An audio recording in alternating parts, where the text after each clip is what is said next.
Howard is pressured after the fake and throws another interception. Mac Jones picked it off. Welcome to Sikkim 365 Radio. Baylor wins the tip. And Meyer launches and buries one to start it. And the Bears on top. Sikkim 365 Radio is presented by IdealMRI.com. High-quality MRIs for $497 or less. IdealMRI.com. Your health is important, so is your budget. Corral on 2nd and 15 as they're chopping down on his legs, and then they take him down high as well. Ika finished it. The 3 o'clock hour is sponsored by Waco Custom Marketplace. Meats, sweets, Texas treats, and a cut above the rest. 425 Lake Air Drive, Waco. Off play action. Heineke going deep downfield, and interception number 11 for Trayvon Diggs. Now here's David Smoak, Paul Catalina, and Craig Smoak. And here we go. Sikkim 365 Radio, Tuesday, May 24th, a week away from the last day of this month of May as the time flies in this first half of the year. About 100 days, I think it is, less than that, because I think Northwestern and Nebraska play early overseas, but college football season is 100 days or so away, give or take a day. And so that's kind of fun to know because a lot of you have picked us up, and we love covering college football. I want to get to a couple of different things, and one of them is the SEC against the world when it comes to that college football playoff. But also, yesterday evening, I received this heads up. Texas is from Garrett Ross, who sent this to me. Texas moving towards letting high school student athletes cash in on endorsement deals. According to the executive director of the Texas High School Coaches Association, that's Joe Martin, we will have Lee Wiginton, who's now the new head coach at Allen, the largest school in Texas, and he is also the president of the Texas High School Football Coaches Association, join us today at 3:45, and we'll bring that up to him. That was from ABC News out of Houston. I think that's KTRK. Is that just a matter of time? Yeah, I think so. I mean, look, if other states are doing it, you look at, already one player left because of it, and Quinn Ewers, I mean, he didn't go play high school ball in Ohio, but he enrolled early and left, and, not that anybody is going to cry too many tears for from South Lake Carroll.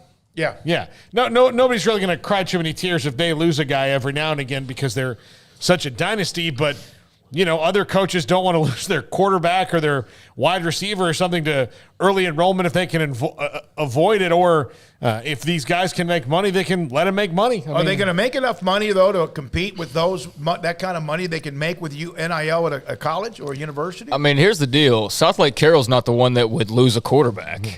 It's going to be South Lake Carroll taking another quarterback. Yeah. Who's going to out – first of all, this whole thing I just think is kind of silly.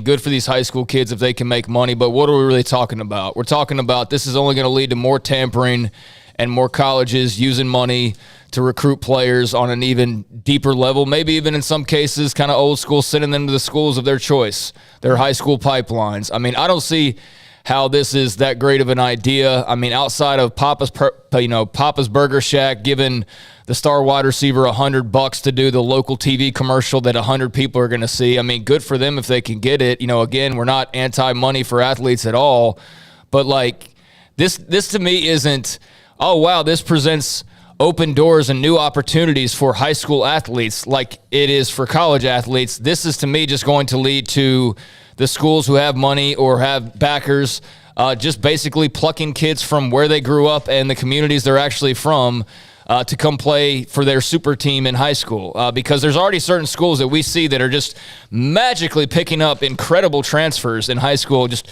magically the mom gets a job at the dynasty school versus, the school that wasn't the dynasty that he was at before, or even the two schools before in some cases.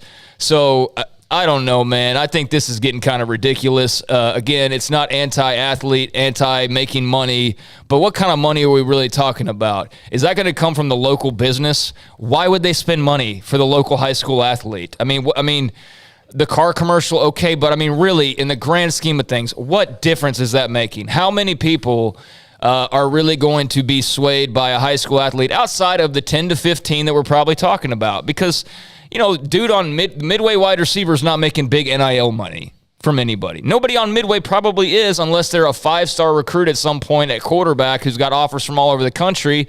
And then odds are with something like this that he doesn't even finish his career at midway. He finishes it at Allen or South Lake Carroll or Highland Park or schools like that. So I don't know, man. This is kind of getting real weird to me where we're going down to the high school level with this. But hey, if you can make money off your name, image, likeness, I get it. TikTok stars, I get the comparisons and all of that, and yes, body to body, that's an exact comparison, but we're talking about a sport. We're talking about a team. We're talking about that. That's not the same as an individual TikTok star, making money that way. But, you can't say they don't deserve to. It's their name, image, likeness, but I just see this as more of this is going to be really dirty recruiting and those types of things versus this is great for the student athlete. And Connolly has a running back, or had one, Trey Wisner, who's highly rated. He's committed to Texas. Everyone wanted him.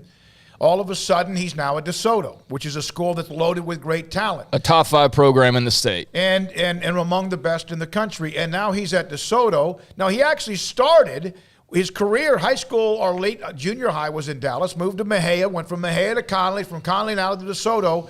His mother lost her job. There's a couple of other things involved. There's always that option. But to me, that's the start. And it's not the first time, because he could end up back in Waco if, in fact, things don't work out at DeSoto. But it has been going on, but now you wonder if it does magnify. Well, and it does. The more I think about it, sound like they're trying to preempt, getting sued or a lawsuit. Because, again, if college athletes can make money in the eyes of the law, like all this other stuff about – a high school and UIL recruit, like that's up to the state will be, that's up to the UIL to make rules to make sure that, nobody transfers from Midway to Allen. But ultimately, again, all those stuff will get challenged. This sounds to me like, if these guys can do it, what's the difference if they can do it a couple years earlier? Man, let's get NIL for elementary kids. Screw it. In the eyes of the law, and that's what they're trying to avoid. It is going to be in the legislature, but it won't be looked at apparently or voted on until possibly January. Our guest at 3:45, Lee Wiginton, again, he would know how the kind of coach's pulse of this will be. So it is just something to bring up. If I wouldn't have brought it up, I'm not doing my job with that at all. It's one thing when we talk about college coaches having to re-recruit their rosters, months after signing a guy, which I think is ridiculous. And that's why if it takes collective bargaining, I'm for that. I'm just for whatever, ensures that the players and schools are on the same page and there's not all this hopping around.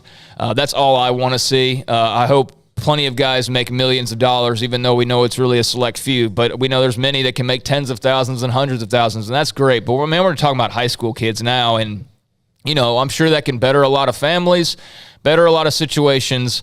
But ultimately, we're talking about a very select group of guys that would be making any type of NIL high school money. And who are those guys?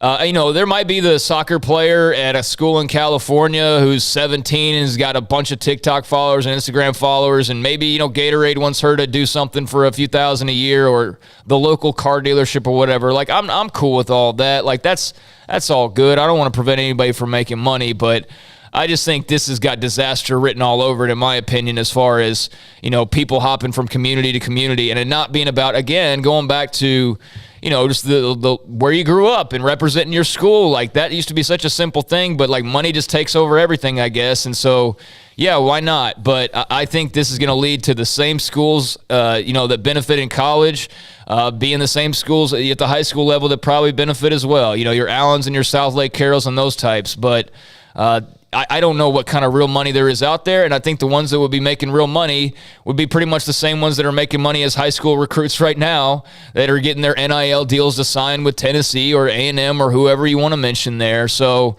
I'll chew on this. We just learned about this, a few hours ago, yesterday, maybe late evening, but immediately my thought was like, wow, there's going to be tampering and whatnot all over the place in the high school ranks if that's the case. And I just think that sucks, man, because that's not what it's supposed to be about. What you say and what we have said, and I think even those who want anyone to make whatever money their value is, but it does get lost in the shuffle about what it means to be at a school, go through the ups and downs. And we use this as an example because of Baylor, by my God, had a couple of different ups and downs along the way. And then those guys had 12-2, Sugar Bowl, Big 12, and a lot of them getting drafted.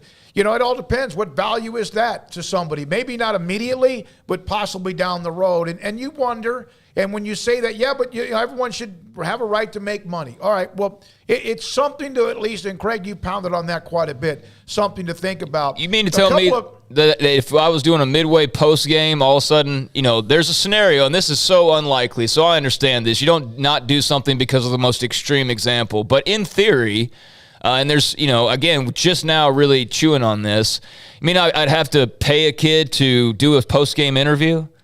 Well, no. A high school kid? No, I agree. Like, get the F out of here. I'm not doing that. I would refuse to do that. Like, give me a break. At some point, enough is enough. So, you know what? Make your money from the car dealership or whatever. That's great. But I think this just benefits the same people it's already benefiting and not the majority. And so for that minority, that's great. Again, anything, that can help people just on a personal level, and money is one of those things that can do that. So if it gets somebody out of a bad situation because – again, the TV store in town wants to pay them, then great. But I just don't really see what that market is outside of just those high-profile recruits that colleges are chasing, and it's somehow some collective, it just magically appears and gets involved with it. I just think what's next? Middle school? I don't know. Maybe I'm just so out of touch with this. I'm all for it on the college level, but this seems a bit ridiculous to me. All right, well, it's something Lee Wiginton will ask him about at 3:45. Paul sent me an article yesterday from Seth Emerson, theathletic.com, the NCAA, it's NIL reluctance. And the man on the inside who was right all along, who worked within the NCAA bubble, and I have reached out to him, Greg Shaheen, and he just texted me, and we might be able to get him on today a little bit after 5 to discuss this. Paul, explain this story. You're going to see it at athletic.com. And the NCAA actually did have people telling them, hey, we may need to look at this a little bit more proactively. So, did you ever see the movie Independence Day, Smokey? Yep. Okay, Jeff Goldblum in that movie? He was going around and he was telling everybody, like, hey, there's an alien's going to come. Like, he had to go tell the president that aliens are coming. And there were people who were like, there's no aliens coming. And then, like, they show up and they blow up everything and they're going to fight the aliens. That's essentially who Greg Shaheen was for the NCAA. He told them all along that, look, here's what's going to happen. All the way back as 2006 or 8, that here's where these things are headed, and here's where you can get ahead of it if you just make small incremental changes. Then you can agree with it. One of them, just an example, was he figured they could make $48 million more a year off of the video game that they were making with EA Sports if they included the players in some of that money under name, image, and likeness. And they said, well, that's not likeness. And he asked them, why is that not likeness? And their response was, because we say it's not. Well, ultimately what the NCAA found out is that their opinion means nothing in legal matters. So he was telling them all along, this is how it is. And they essentially benched him until he left and put him into other jobs because he was too vocal. Well, his name is Greg Shaheen, and I'm trying to see if we can line him up because we had Nicole Auerbach in the 5 o'clock hour. She's now tomorrow. So is President Dr. Livingstone at Baylor. So we'll try to see if he can come on, because to me, I'd love to get that insight from not just what I read, what you sent me, but also his thoughts about the doom and gloom, or at least, hey, you better understand this. So we'll see if we can get him on today. He was screaming that to them in person. Everybody else was screaming it on the outside, and they were just so arrogant and so power hungry and greedy, and they're getting every bit that they deserve right now. I don't care what headaches, are created now by NIL. It was long overdue, and it was, something that should have just been a basic right to begin with. And they wanted to play around and keep all the money to themselves. And even with the warning, the arrogance to say, well, because we say it is. Like, I would love to know who said that. I would love to know who made that comment. But that's why they are where they are. That's why we're all predicting their death sooner rather than later. And that's why we're all wondering, really, what impact do they have in college athletics right now outside of, hosting a basketball tournament? Because they don't seem to have a whole lot of power in regards to much of anything else. And I think it's become very clear how many people are tired of their act. And now that they've no longer got this great wall built in front of them where they can basically dictate and determine every single little thing while pocketing everything, they don't seem that big, bad, and scary anymore, do they? No. They really don't. So, you know what? That old guard needed to die out, and I don't mean that literally, obviously, but that old mindset of, oh, well, because we say so, that's ridiculous, and they get every bit that they deserve for being that arrogant to begin with, even with all of the warnings from him or from various others who have been talking about this for several years now. All right, some of you on the chat room are discussing this as well, and some of it, I know that you're just putting up scenarios. Are we going to play the janitor who cleans the stadium to sign an NIL, the football announcer? Hey, you leave us alone. Or you're talking about the PA guy. He probably gets $25 or $50 or whatever to do the game. And this is where I get torn on it, is because I want young players to be able to get money, especially those from, bad situations, especially at the high school level, because you're looking at like another 4 years of college at least, and you're looking at maybe you make the pros. Most likely you don't. So, how many opportunities are there like that to better yourself, better your family, and better your situations? I do think the whole throwing money to a high school kid is a little bit more dangerous than throwing it to a college kid who's got a lot more supervision. We can all think that, just take financing classes or whatever, but I know what I was doing in high school. I know where a lot of that NIL money would have gone. It would have gone to BS. And so, that's fine if that's what it ends up being and people live a better lives as a result. But I think the fact that a high school coach would, in theory, have to start thinking about re-recruiting his roster, a.k.a., the kids who live there, who just live there, didn't choose it, they just live there, that seems just absurd. That seems absurd. I just thought about what stupid crap I would have wasted my NIL oh my gosh, money. And that's not why not to do it. I thought about if it was me, and I thought I was a pretty responsible high school kid. I was a good student. I was in student government. I was, all that thing, a student athlete and all. But if they had started giving me money and hey, spend this on something, it would have been something stupid that video games, beer, and pizza, right? Well, here's the thing. High school, it's too hard to get beer in high school. Maybe where you were from. Yeah, it was. Yeah. At least in Pete Catalina's house, it sure as hell was. But I know this. It would have been, that stereo system that I had to save up money for and pass on the speakers and just get a CD player for my first car would have been ridiculous. And then what's the point of that thing? And that's one of the things that, let's not just say it's for high school kids that don't have, maybe had to handle $100 a week. NFL and NBA players, yeah. What about people even my age, 50-year-olds, 40-year-olds, people with even degrees? And I can tell you right now, I wish I could live my life backwards in many, many different ways. Financially, maybe is one of the top 2 or 3 reasons I wish I could live my life backwards. Because, I look back at how much I have blown over the years. It makes me sick to my stomach. So it's not just the high school kids and how to handle it. But when will it stop? And I don't know if it ever will.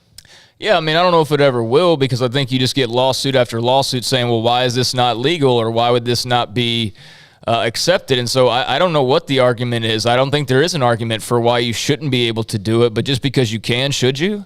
And so that's where I'm torn, because I do want to see people better, but at the same time, we're losing everything that is about the game. And I know some people say, who cares? We want money. We want money. We want money. And it all goes back to the money. But, golly, man, we're really losing a piece of ourselves. I think in some ways we're starting to talk about, NIL contracts for high school players. I think it's one thing if it's like the Miss Florida, women's basketball player of the year. I'm sure, maybe a company out there or even a bigger company, if she's incredibly popular, the number one recruit, that type, the Quinn Ewers type of a player, I'm sure that they could probably make some nice amount, certainly better than the zero they would make. But I'm not so much talking about that as I am, that's just going to lead to tampering in high schools.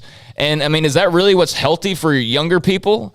You could say somebody I know is probably, it makes, you can pay bills now, or they've got money for better lunch, or whatever the case may be. I get that, but man, I'm torn, because I just feel like it's so much about the money, and it's now we're trying to, potentially tamper with the high school experience of just representing where you were born and raised, or where you happen to move to because dad or mom got a job, and now it's just about the money again. Maybe I'm the only one. I just feel like we're losing some of the spirit of it, and it's all just about the money. And I know most things are, but not Texas high school football, man. Well, not Texas high school football. It doesn't mean it will go through. No, I know. And it most likely, That's going to be interesting to hear what Lee Wiginton said. Somebody pointed out to me there's kids transferring from Texas schools to like Louisiana because they have NIL. Like what real money is that creating? That's what I would love to know too, just out of my own personal curiosity, aside from what we're even discussing. It's just like, what kind of money is there in a state that does allow NIL for high schoolers right now? What are we talking about exactly? But I don't know. I looked up like Texas high school transfers. I don't know how many examples there are of that, of guys leaving state for NIL deals or girls leaving state for NIL deals. But I mean, I could see where that would be a problem. I just don't know that, it'll curb it all that much. Well, but you mentioned maybe stashing players at certain schools so that when they're done, a particular college can then have their way. Markel saying that Trey Wisner at DeSoto will help land Jonte Cook. No, he won't. Trey Wisner, I don't even know if he's on campus there yet. He's been working out there. I think he's talking about for Texas. Yeah, I know what he's talking about. Jonte Cook is a possible University of Texas. He's a prospect. He's one of the highest-rated prospects in the country.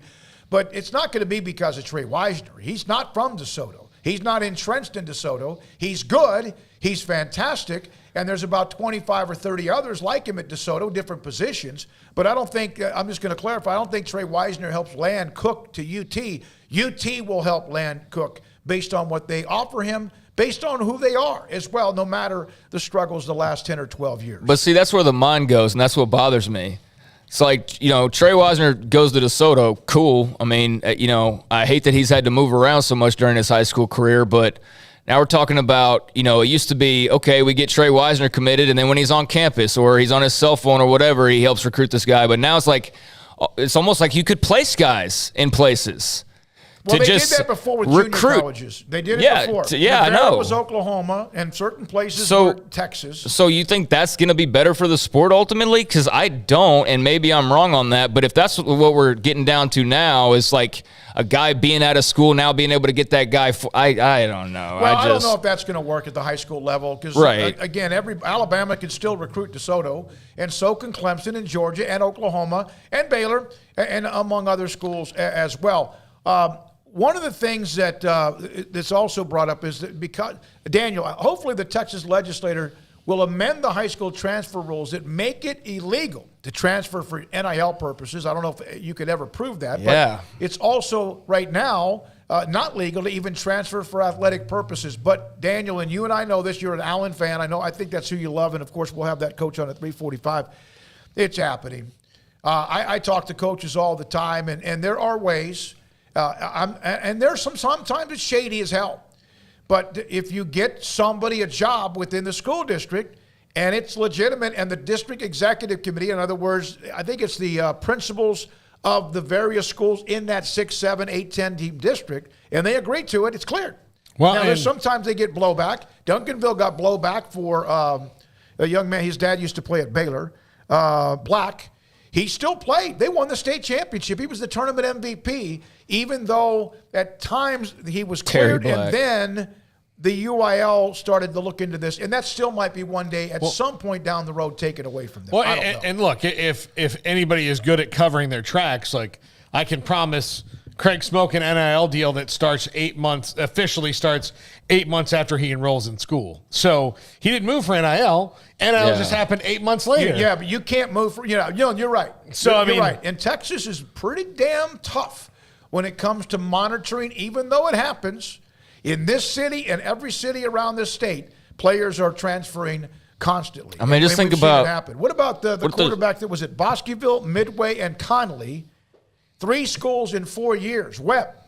And it was always something because his father was in coaching, and so he could go to another school district and at least be some sort of analyst or coach, live in that school district as well by buying something around the corner, and he was cleared to play. Yeah, we do see instances like that happen sometimes, and I guess if this were to become a reality, I mean, you could just anticipate Mesquite has some, and I'm just throwing random teams out there. Okay, let's go out to Post in West Texas. Post doesn't produce a lot of Division I players, on occasion maybe, but they got this once-in-a-lifetime quarterback and getting ready for his big senior year being, recruited by everybody. And for him, the individual and his family, that'd be great if before his senior year, all of a sudden, Allen wants him to transfer for NIL, or South Lake Carroll wants him to transfer, Duncanville wants him to transfer for NIL or something like that, but that would suck for the Post community. And I know it's like, well, too bad, so sad, screw them. This is his kid's life and good for him and his family. And I get that, but that's where I'm torn on it because I do appreciate the community aspect and what it means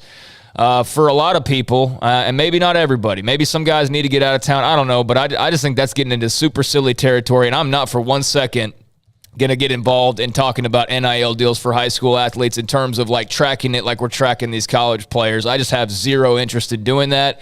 If one of them gets a big NIL deal, I have no problems talking about it, congratulating them for it, and wishing them the best with it. But that's something I have no interest in discussing as a regular topic. All right, so that's that. We'll have Ross Dellinger, SI.com at 4 on. And I was going to ask him this. One of the questions is forecast where we are in 2 years.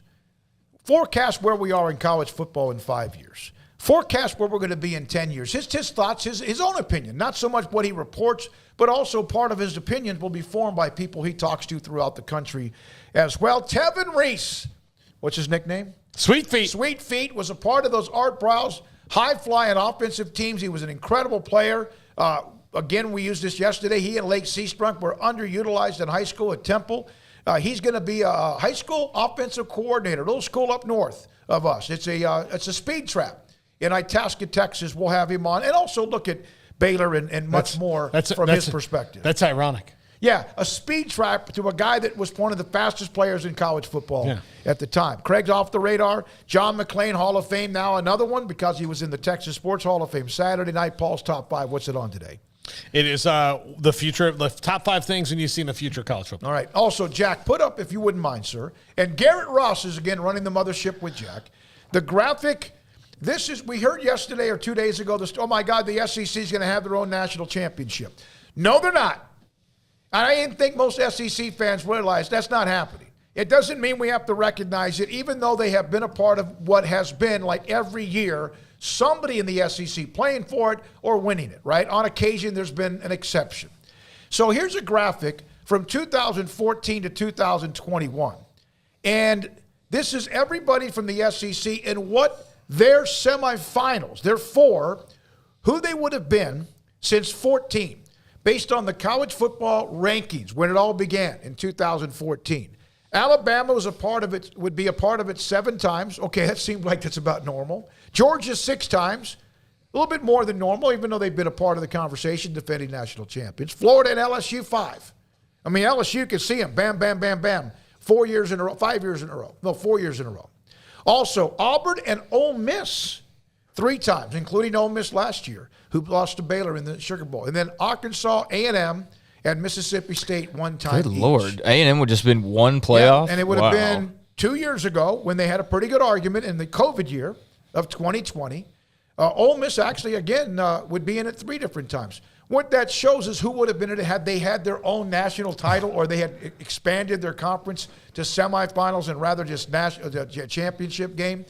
That is never, I'm not going to say ever, never, never, ever, but that's not going to happen. Not enough people in America, no matter how great that conference is and about to be even maybe better, no matter how dominant they've been, no matter the money they're making, the power they have, will they ever have just their champion as the national champion in college football? No, because it wouldn't be undisputed, and it would be the national champion of that league, but not the national champ. How can it be a national champion when it's only a quarter of the country? I mean, it can't. You know, Tony Altomore sent me a text yesterday, and he brought this up, but I've been thinking about it all night. If the SEC ever did that, and the Big Ten, like what they'd find out is that their fan bases, they need to learn the Longhorn Network lesson. Your fan bases are a lot more regional than you think. You think you're a big deal and you think people are talking about you, but if it was just the SEC and that was the television contract, I think ESPN would find out that, like, well, the Pac-12 fans aren't going to watch if they have nothing to do with this ultimately down the line. No. If you're an Oregon fan, you might watch say you're an Oregon fan. Oregon's really good. Yep. You might watch some SEC games because they're going to maybe play somebody. But you may going to play somebody and like, ooh, I could see us playing Georgia down the line. I want to watch that. But if you have no chance of playing them ever, are you going to turn it on? No. I love college football. I don't quite follow it the same, but I love it. I don't know if anyone loves it more than the two of you, and of course the people in this room as well, and you on the who are watching us or listening to us. But I would not. That doesn't mean I wouldn't watch the game.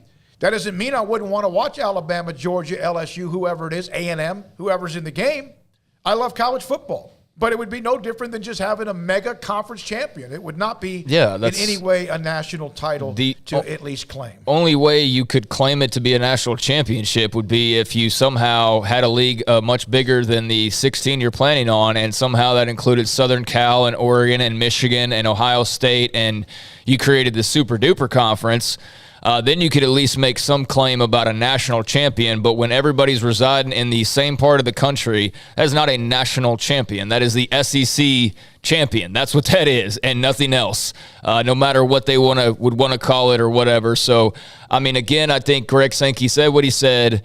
I know it raised alarms in college football world talking about that, and certainly created a ton of debate. I think it could make money. I think it could be successful. I mean, it's still the SEC, and they still will have their fans, but you're right. There would be a lot of national interest on the outside that would certainly dwindle. I mean, I would watch, but I wouldn't care nearly as much or pay nearly as much of attention to it in comparison to, the other league that would also be going on, the NCAA or whatever that would be, with the rest of the country all involved. So it's a neat theory. I mean, it's a neat idea in theory, but I think it's, a warning shot, and I think it's a preemptive move on the part of the SEC to let everybody know what's what and what the lay of the land is. And, hey, we could do this if we really wanted to, or we can at least threaten to do it. And whatever the warning shot is for, then pay attention to that and heed that, because everybody needs each other. They just need everybody less than anybody else does. And so, yeah, they're the only one that could threaten to do that, because the Big Ten by themselves, I mean, no, that's not going to work. The Pac-12 by themselves, that's not going to work. And the SEC by themselves, I think it could float, but it would not be, the top league, the NFL, if you will, because I just think there's too many parts missing. Markel, ESPN gave Texas the channel. ESPN wants Texas to be so good. Look at all the posts when we talk about him here. He's also a UT fan. He also mentioned if ESPN felt there was a better team, why not give it to them? They didn't give it to UT. They were coming off that loss to Alabama in the national championship game. That was the loss to Colt McCoy game. That was a part of the Big 12 and ESPN trying to keep Texas inside the conference. That was to appease them. They have lost their ass since that day, since day one. And Texas has not. It's a great deal for UT. Their own network, are you kidding me? It's been fantastic. But has it made them 1 ounce better in any sport since it was developed? No, not a single bit. I mean, maybe they got more track athletes as a result of Longhorn Network programming, but in terms of football and basketball, they're no different than they were. Yeah. I mean, they're just richer, and they were already the richest pretty much to begin with, so they're richer by that much more at this point. But outside of that, I don't think it's really had much of an effect at all. Texas got $20 million a year, whether they were good or not. I think it was close to 15. Between 15 and 20, I think escalating based on inflation and things like that. But so between $15 and $20 million a year, they didn't have to be good. The ratings didn't have to be good. Nope. Here's the thing: the carriage of that channel didn't have to be good. They were getting it if it was on one cable provider or all of the cable providers. They were going to get the same. Everyone would take that deal. I mean, that was such a great, unbelievable deal. It's not UT's fault. Yeah, it's not like they didn't have they. Why would you ever say no, whether you're Texas or Ohio State or USC or Florida? You would take that deal if you're a conference or you could do it. What's the premise of that comment, though? Like, what were we talking about that led to that? No, we were just talking. Okay. This is on this. It was just kind of random. Yeah. That's why I was wondering. But, yeah, I mean, they're about one of the only schools that could do that. I mean, I know BYU has their own network, but that's not so much about just simply athletics. It is that they have their own niche, obviously, carved out. They're unique in that way. I mean, Notre Dame could probably do it. And there's not too many others. I mean, Texas is big enough and strong enough to be able to do it, but I don't think it's really made much of a dent. I think, if it wasn't forced on most people's cable packages, most people wouldn't even have it in the state of Texas, but we all just had it. And you know what? It was a thing that I just flipped on by pretty much 99.999% of the time, 100% of the time outside of football season. It took forever to get on, to get it into, kind of like some of the regional networks like Bally Sports and they made a good money. They made a good amount of money off that. I mean, that was the benefit of it. Notre Dame has basically their own network. It's called NBC, but not really like you're talking about with that. But they are an NBC. But yeah, who else would there be? I mean, BYU's got the Mormon aspect, so that's what builds in and really helps that audience. Notre Dame, I see could do that. Obviously, Texas has done it. But outside of that, I think it's kind of few and far between. Like, I don't think an Alabama network would go as well as people probably think. They get big TV ratings, but an actual network. So, yeah, kudos to Texas for being one of the brands that could pull it off. But even then, it was not successful in the way that you would think of outside of just the money figure. But in that way, it was a massive success. Here are those of you, I'm going to name you very quickly. We break, and again, Lee Wiginton at around 3:45. Scotty B and Jace, BR, Markel, Juan, Daniel, Common Sense, Markel, I think I've already mentioned you. Owen, Lee Buttercup, back to have us after you've been gone. Cheeto Miko, Chris, Rusty, S. Led, Teacup. Teacup doesn't like the Big 12. Let's see. Obviously, Biscuits and Gravy is a part of what we're doing today as well. Jermaine is a part of what we're doing today as well. And I don't want to miss anybody. BU_Bear, thank you. Chris going raw with Huck is on the chat room as well today. Derwake is here, the big Texas Tech fan. Richard Alexander.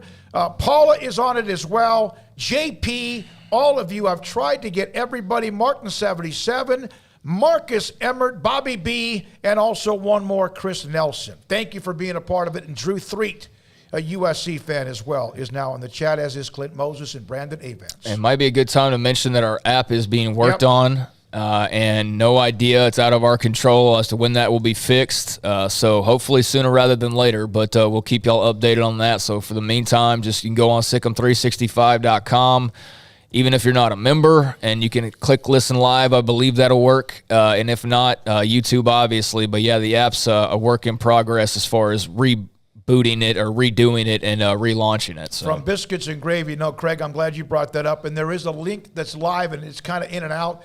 But you can listen to us, watch us on YouTube, and there's also a link on Sikkim365.com where you can listen to us live. And Biscuits and Gravy, not a bruh, with her hands folded like this over her shoulders. JT and Pikes Peak, thank you for being a part of it as well. When we come back, Sikkim 365 Radio, Allen football coach Lee Wiginton around the corner, but we'll have a little bit more to get to. Sikkim 365 Radio, 365 Sports. Payments for qualified buyers at 2.9% for 72 months with $5,000 down cash or trade. TTL Extra. See dealer for details. Summer driving is coming. Save now at Richard Carr's Summer is Coming savings event. Find summer savings like a 2015 GMC Sierra 2500 HD for $318 a month, or 2020 Buick Encore for $288 a month, or get a 2015 Cadillac SRX for $212 a month. Our vehicles go through a 172-point inspection, and we pay top dollar for your trade. 100% approval is always our goal. At Richard Carr, we give you more. At Ideal MRI, we feel blessed to be a part of the Waco community. We're a small family business right here in Central Texas, and our goal is to bring down the cost of healthcare while maintaining high quality. At times like this, the cost of healthcare has never been more important, and unfortunately, significant illnesses and injuries still occur. That's why Ideal MRI is open and here to serve you through the difficult time. We offer premium MRIs just like a hospital with state-of-the-art technology and specialists, but you'll pay less. Sometimes thousands of dollars less, whether you're using insurance or not. At Ideal MRI, we accept most insurance, and there are no hidden costs, even offering financing if that's needed. Everything included in the price, and you'll not get something as a surprise in the mail later on. If you need an MRI, ask your doctor about Ideal MRI. They'll know. You can schedule an appointment safely from home online in minutes at idealmri.com, or give us a call, 833-IDEAL-MRI, idealmri.com.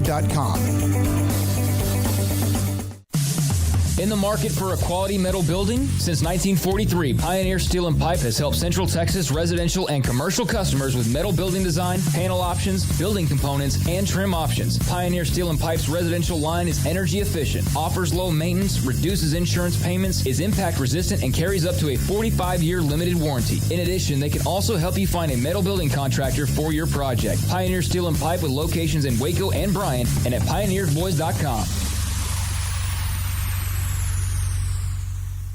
In Texas, there's pea-size hail and baseball-size hail. Guess which one hit our house? We didn't even know where to begin, but we called our Texas Farm Bureau insurance agent, and he was so reassuring. He knew exactly what to do to get our house back into shape and our lives back to normal. Now, we're even more thankful for the roof over our heads. Stop by and see our agents at one of our 3 McClain County locations. Coverage and discounts are subject to qualifications and policy terms and may vary by situation. Did you know that Waco Regional Tennis and Fitness is a partner of the City of Waco? Did you know that we are open to the public? Waco Regional Tennis and Fitness offers day passes to the public for only $10 a day, and we offer money-saving memberships. Waco Regional Tennis and Fitness offers over 40 group exercise classes each week, including barre, yoga, boot camp, indoor cycling, and more. There are free weights, weight machines, TRX, rowing machines, stationary bikes, new treadmills, elliptical machines, and much more on the spacious weight room floor. Personal training available where you can be encouraged to grow. Sauna, whirlpool, tanning bed, and kids club. 17 tennis courts, 8 pickleball courts, youth and adult tennis and pickleball lessons. Waco's premier experience where you can help your mind, body, and soul. Visit our website at wacotennis.com. Call us at 254-753-7675 or visit us next to Hawaiian Falls on Lakeshore Drive in Waco.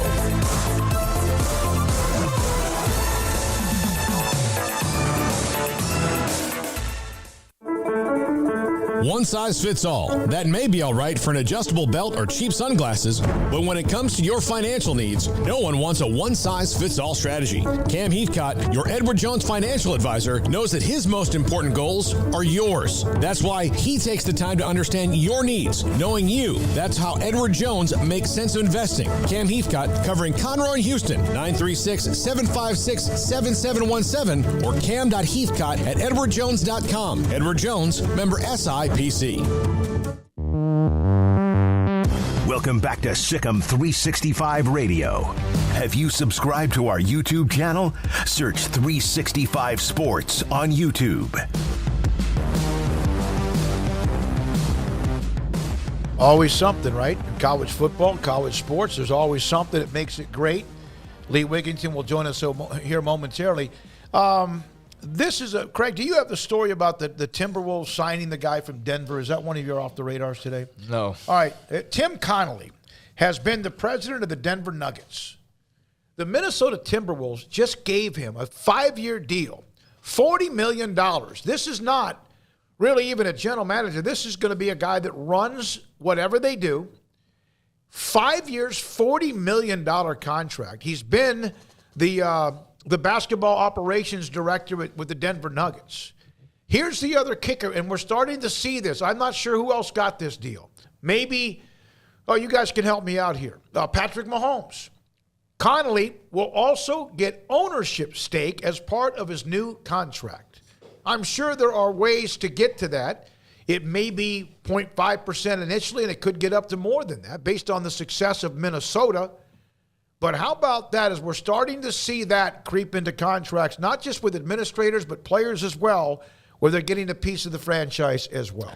Yeah, I don't know. Maybe that's been more common than we realize. I certainly don't recall seeing that too many times. But, hey, if that's the new way of compensating outside of just money or perks, then, I think I'd take that deal as well. I mean, who else who wouldn't want to be, a boss in some form or fashion, much less a co-owner, even if it is a smaller stake. So, yeah, I mean, that sounds like a great deal. Obviously, Denver has a very good franchise. Are still going to have a lot of the people who have been setting them up for success these last few years still in charge of their franchise. But, to go and grab a guy from there, seeing the successes that they've had, then that makes a lot of sense for Minnesota. And that's not something I really pay too much attention to, but that is a very interesting perk in that contract. And we'll have more of that on the NBA during Off the Radar today in about an hour with Craig on Tuesdays and also on Thursdays. Appreciate the passion we have on the chat room is fantastic. Antoine's new. If you are currently FBS, each conference gets a bid. That's the only way smaller schools will ever get better without having to pay their way. I'd like for non-SEC playoff to just piss off ESPN. I'd like for a non-SEC playoff just to piss off ESPN. Donnell. Yeah, hard to ever imagine a scenario where that happens again, right? You just can't imagine. It would take Georgia and Bama or some combination along with another school dropping at least a couple of games, but it's almost like they're so built in now. I mean, it would have to be two pretty egregious games, and even then, it would have to be like two really egregious games to knock, the ultimate champion of that conference out of the playoff. I mean, I just don't see a scenario where they do it unless they are absolutely positively forced to, and there's no reason to believe right now that any SEC team's going to be winning the title with 2-3 losses hanging over their heads. I know we've gotten close and whatnot, but that'd be nice. I mean, it would be fun for parity's sake, and it would be fun to see how much it did in fact piss off execs at ESPN, for example. But the likelihood of that is very small. From Bernie Brown, by the way, part of the reason UT is about to be in the SEC was because ESPN wanted to get out of that contract.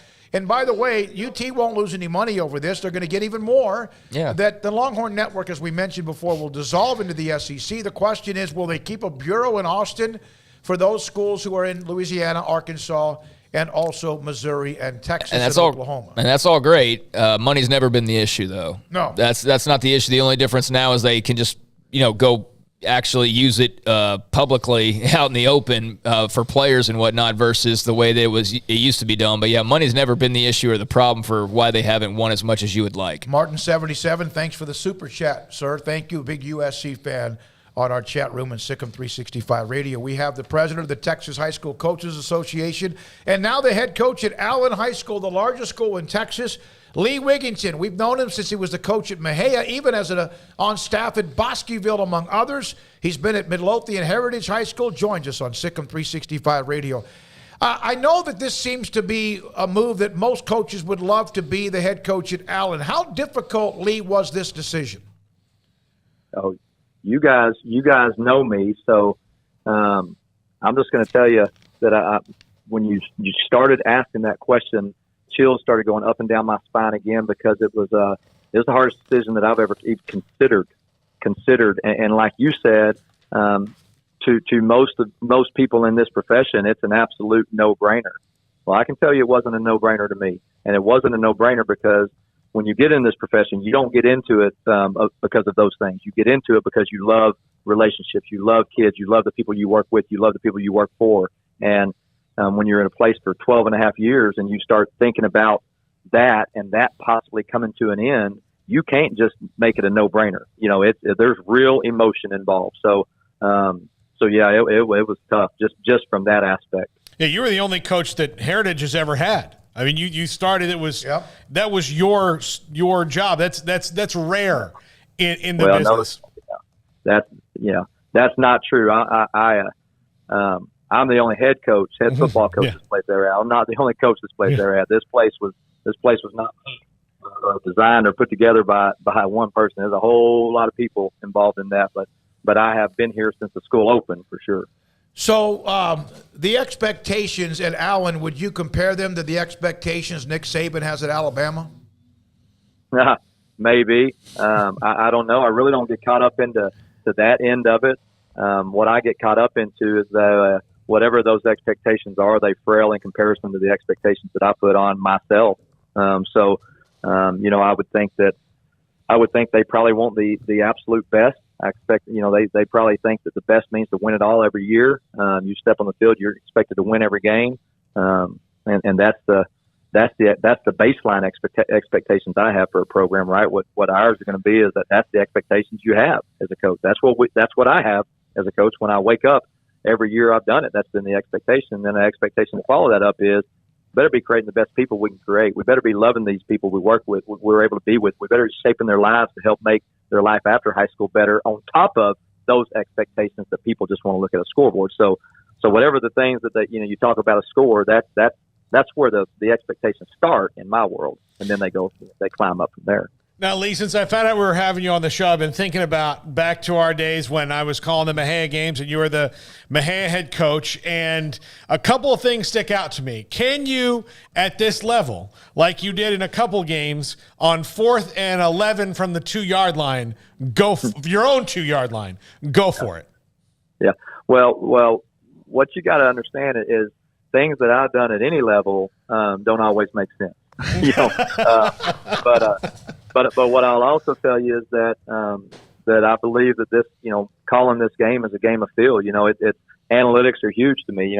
They always have been, always will be, and well before the term analytics got popular. I'm a math guy, and I've always lived in that world.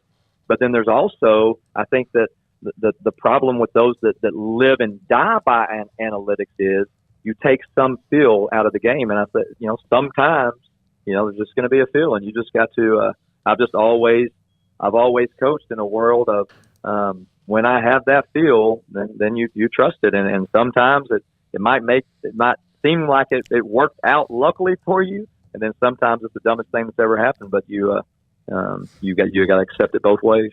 I will add the when you did that, the one I'm thinking about, it did work because the other team thought you were crazy. They're like, no way. They got 20 yards on it, boom, and then the new drive. Yes, sir.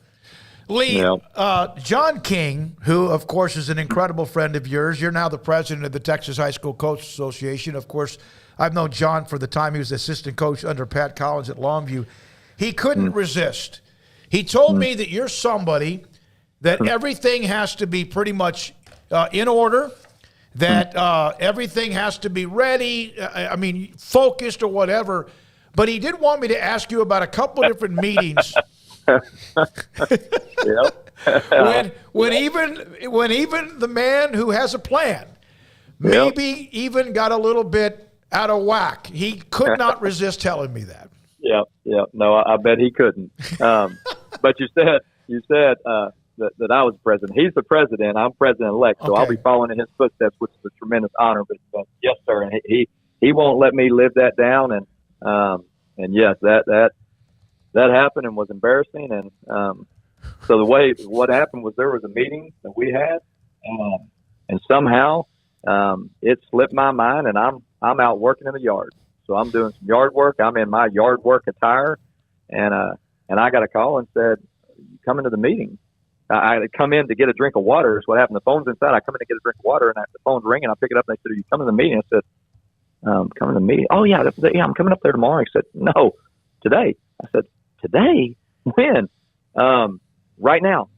And the meeting was about 40 minutes away, and I said, "Yes, sir. Be there. I'm changing clothes." And it got to the point they said, essentially, didn't say this, but this is what I heard and felt. "Don't come up here that late. It's going to be an embarrassment you walking in that late." And I said, "No, sir. I'm coming up. I'm taking this. I'll take what's coming my way." And walked in the meeting incredibly late. Well, and I'm sure John King didn't say a word to you at the time. Didn't say a word. No, with his sarcasm as well. Very, very, very encouraging and very supportive. Yeah, right. There was a story yesterday evening from a station out of Houston about Texas high school football, the legislature, which I know gets involved in a lot of things athletics that are up and down the radar, but also, can you see NIL getting into the UIL system with high school athletes? No, I can't see it not. I don't know when, but I can't see it not getting in. It's in Louisiana right now. Mm-hmm. So when you say that, let's just bring up John King again.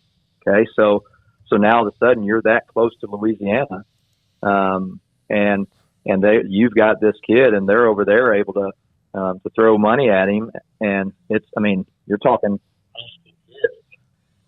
How hard is that going to be to keep them from just? They already moved schools for whatever reason they want to move. What's going to keep them from now just going a little bit further and making a lot of money? So I think for a lot of reasons it's coming. So I think what's important in our world is because nobody knows anything about it. Even the colleges who are involved in it don't know enough right now. It's that ever evolving world. So I think for us is we just got to get educated on it so that we know how to protect our kids and our programs, but more importantly how we can educate the kids and educate the parents and educate our kids who've gone off to college already. I think it's just, we just got to, I think the fight is not to keep it away, although we all want to because we don't feel good about it. The bigger fight is let's be on the forefront and let's figure out how to deal with this. So unlike the NCAA. Yep. Unlike the NCAA. Is the biggest concern with that the tampering, and not that it doesn't happen already, the transfers, not that it doesn't happen already? Do you feel like it could become the Wild West?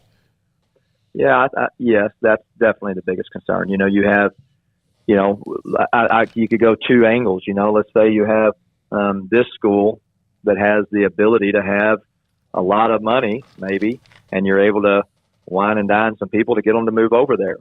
Okay.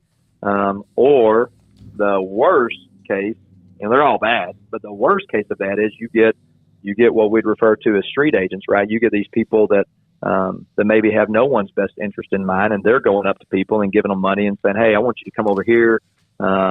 Maybe I'll get you playing with this guy. Let's get more people under my tutelage and make me look better, and different things like that. Non-coaches and maybe whatever type people, So just tampering and dirtiness, just dirty. Lee, Allen's the biggest school in Texas. That is not secure winning. Plano was for a long, long time, and all the various schools that have sprouted out. Plano, it's been a while now. Are there, because of that, are the expectations legitimate at Allen High School? And I know you've talked about that yourself earlier when I asked you about it, but because they're the largest school, does that put things out of whack?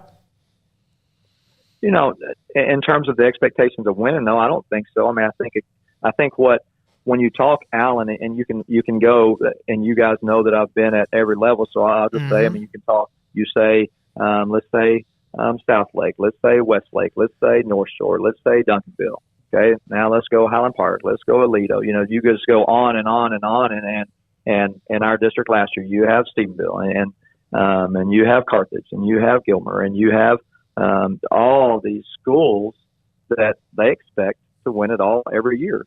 So I don't think that anything associated with Allen's expectations are because of their size. I think they're the biggest school in Texas because of the biggest school in Texas. I think their expectations are what they are because they've won at a very, very high level for a very long time, just as those other programs that we've described, right? So I don't think that it matters any to them or to anyone saying, well, because of the biggest, they're expected to win, That's in very few classifications does that happen every year. It's simply the programs that have won a long time, their expectations are typically higher than those that have struggled through up and down years or mediocrity. And they're one of those that have won at a high level for a very long time. How difficult is it to tell your players anytime you leave? Is that the hardest part? You said this was a tough decision. Yeah. I understand why. We know you well enough. How hard is that moment? No, I can't put words to it. I prefer not to even talk about it. Lee, everybody I know loves you, man, and there's a reason why you're the president-elect and why you're about to be the president here in July or whenever that time comes. I know John King loves you to death, so does everybody else. Paul did your games at Mejia. We ask this when a player commits to a school, wherever it's Baylor or whoever, a young man around here as well. How many text messages did you have when that story popped? Oh, well, I'll tell you. So I don't know when it popped. All I know is when I'm talking to our coaches and our kids. And then after that, I had a commitment that I had to do a little presentation. And then I'm on the road going up to Allen to meet with the coaches there and the kids there. And during that presentation, I look at my phone and there's 320 text messages. So during that, I was able to knock out about 140 of those. And then I hustled home as early as I could last night from Allen and got home at about 6:45. Got home, sat down, and at 10:55 had replied to my last one. It was just nonstop. And when I got back on there was well over 400. So I don't know what the number was, but I know this is that there's a lot of people in this world. You talk about it, and to me, when I leave coaching and I leave my time on this earth, I hope people understand that to me, I do, and I'm going to compete and I'm going to coach my tail off to be the absolute best we can be in everything we do. But to me, this is all about relationships, and that never was more clear to me than yesterday. I mean, people that I've known for a very, very, very, very, very long time. Bosqueville athlete after Bosqueville athlete after Bosqueville athlete, Mejia athlete, Mejia coach. I mean, all those places that you guys were around me, and it was very, very touching. We appreciate the time. I know you have other people who want to talk to you as well. We appreciate you giving us time, Lee. Congratulations on it. We'll be in touch, and good luck, man. We really appreciate your time. Thank you guys so much. Yep. You guys have a blessed afternoon. You too. Lee Wiginton, head coach at Allen High School. Kyler Murray, among many others. Bunch of state championships. There have been some big boys in the Dallas area that have kept them from doing that, along with a couple of schools out of the Houston area as well. They are loaded. Former Midway head coach Terry Gamble was there. And then, of course, Chad Morris for 1 year after Terry left. That didn't work. Well, 11-3 didn't work out very well. He just moved on, and wouldn't be surprised to see him back in the college profession as well. Well, I'm glad that at least Texas has better leadership than the NCAA. That says a lot, quite a bit. That says quite a bit. And I'm glad that they're going to be proactive, and I'm glad he's being honest about just NIL and high school legislation and what all comes with that. And he's smart. There's a reason why he's president-elect. Many reasons, I'm sure, but to be proactive and how do we deal with it more so, oh my gosh, this can't happen, is the best way to do it. I mean, that's the smart way to do it. But, you kind of touched on some of the issues that could arise, and I think about the fact that there are Louisiana high schools that, like, Longview has to worry about poaching their – I just think that's so silly and ridiculous, and I can't believe adults are involved in this. Like, that is the saddest thing. Like, I understand that there's some guys that transfer from high school to high school. I remember we had a kid from Crosstown who transferred to our basketball team, and they got immediately better. Ended up going and playing at Cincinnati, and I'm sure he could have gotten an NIL deal back then. And that would have been great for him. I would have been happy for my friend. But when we're talking about, like, crossing state lines to poach kids so that you might win a couple extra games or that state title that no one outside of your community really even thinks about, I just think that is just silly. And maybe I'm alone on that, but that's to me getting to a point where, again, what's name, image, likeness supposed to be about? Supposed to be about and what does it turn into? It's turned into high schools crossing state lines to go buy players under name, image, likeness to win a state title that no one gives two S's about outside of 100 miles. Like, this is just the dumbest thing in my opinion. But Craig, I don't think I've ever agreed with you more on any individual thing. I mean, I could not. I don't know. I couldn't live with myself if I was sitting in a room and somebody said, see that guy? We brought him in here from, East Texas, and we're going to win the Louisiana state title. I went, oh, my God. Who cares? Was that worth it to you? Yeah. I mean, and again, what kind of money are we talking? That's what I would be interested to know. I do know there's, basketball players. There's one who signed, a Puma deal. But he's not at a North Carolina high school. He's his dad runs an AAU team, basically, so they're allowed to do it that way. And ultimately, maybe he could be at a North Carolina high school and will be able to make NIL, and that, again, would be great. But we're getting into, tampering in high school athletes and things like that. I just think that's the silliest thing, and where are the adults? I mean, yeah, the money's great, but, man, everything else is just kind of a mess. By the way, yet again, another school shooting in Uvalde, Texas. That story is on the timeline of a lot of news stations, and we will help monitor our thoughts and prayers to those in Uvalde, Texas. When we come back, Ross Dellinger, SI.com, his thoughts. A crystal ball of where we will be in college football in maybe 2, 5, or 10 years. Sikkim, 365 Radio, and 365 Sports. Pioneer Steel and Pipe. The easiest way to describe their business is by talking about the year or bringing up the year they were born. 1943. And here they are, building a bigger, better, faster, stronger facility so distribution and product will get to you even better and faster. And that's what they've been doing anyway. Even with all the problems with distribution and I mean, whatever it might be, they are still thriving. Pioneer Steel and Pipe with 2 locations, Waco and Bryan. Building the new one in Waco, it is going to be amazing because of how good they have been since 1943. Pipe, steel, metal. Pipe, steel, metal. They will deliver the product because we're talking about heavy-duty stuff, and they will unload it for you as well, whether it's a residential type building or a project or something that's commercial. PioneerBoys.com online. You can go there and look at all of what they do. They specialize in metal buildings. They specialize in their product, pipe, steel, and metal, and great customer service since 1943. Y'all listen up. Let me tell you something about group meals from Rudy's Barbecue. It's got all you need for all the folks you gotta feed, smoked meat, sides, and more. There's everything down to the tablecloth, just like the one that you see at the store. At a bridal shower, it's better than flowers. And a long distance meeting, it'll pass the hours. It'll feed all the cousins at a family function. It's better than potluck at a church luncheon. Next time you need to feed 10 or more, call and order a Rudy's group meal. Next in line. Hey, this is Bryce Petty, former starting quarterback and two-time Big 12 champion, and I know firsthand the importance of being in top shape both on and off the field. So listen up, men. If you're feeling beat down day in and day out and looking for that high-performance edge that separates the men from the boys, then look no further than the Petty Clinic Low T in Waco. Petty Clinic is a comprehensive men's healthcare clinic with an atmosphere catering to men. Board-certified Dr. Kent Petty has a special interest in offering the highest quality medical care to men of all ages. Some of the services offered include screening and treatment for low testosterone or thyroid, infertility, high blood pressure, diabetes, high cholesterol, sleep apnea, while offering comprehensive wellness exams and complete men's health lab panels. High performance men, remember, it's not just a Petty thing. This is Bryce Petty, encouraging you to reach out and Google search Petty Clinic Low T or go to pettycliniclowt.com and get your complimentary lab screening today.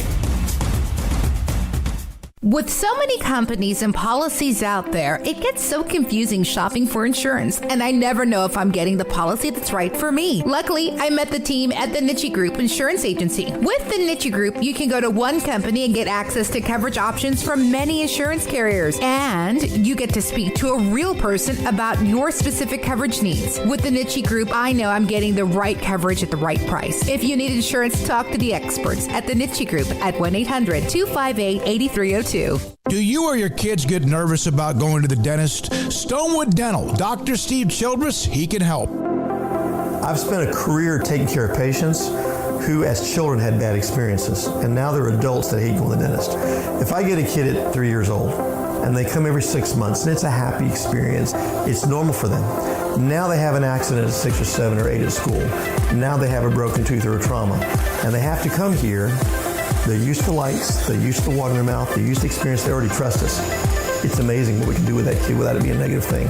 But if I see a 6 or 7 or 8 year old that's never been to the dentist, and now they have a trauma or an unfortunate unexpected toothache, it's harder to do that for that kid and it not be somewhat of a negative experience. So bottom line is I try to teach kids and adults and teenagers and everybody the way I'd want my family treated, which is where it's a necessary part of life. You just take care of it. It doesn't have to be that big a deal. Learn more, stonewood-dental.com. You know what would make this moment better? Pizza. Dough made from scratch and an Italian family sauce recipe pizza. 3 fresh signature cheeses making a melty blanket of perfect pizza. Bob Mock has owned Marco's Pizza franchises since 2013 and has been delivering pizza since 2001 and is the proud owner of 4 locations in the Waco area, in Belmead, China Spring, Woodway, and soon to be open in Robinson. Order at marcos.com to make any moment better. Marco's. Pizza lovers get it.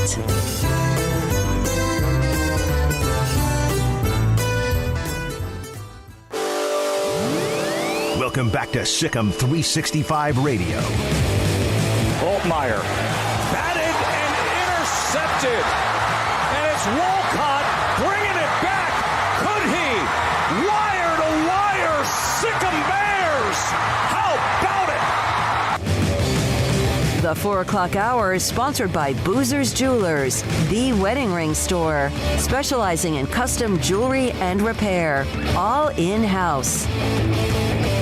Now here's David Smoak, Paul Catalina, and Craig Smoak.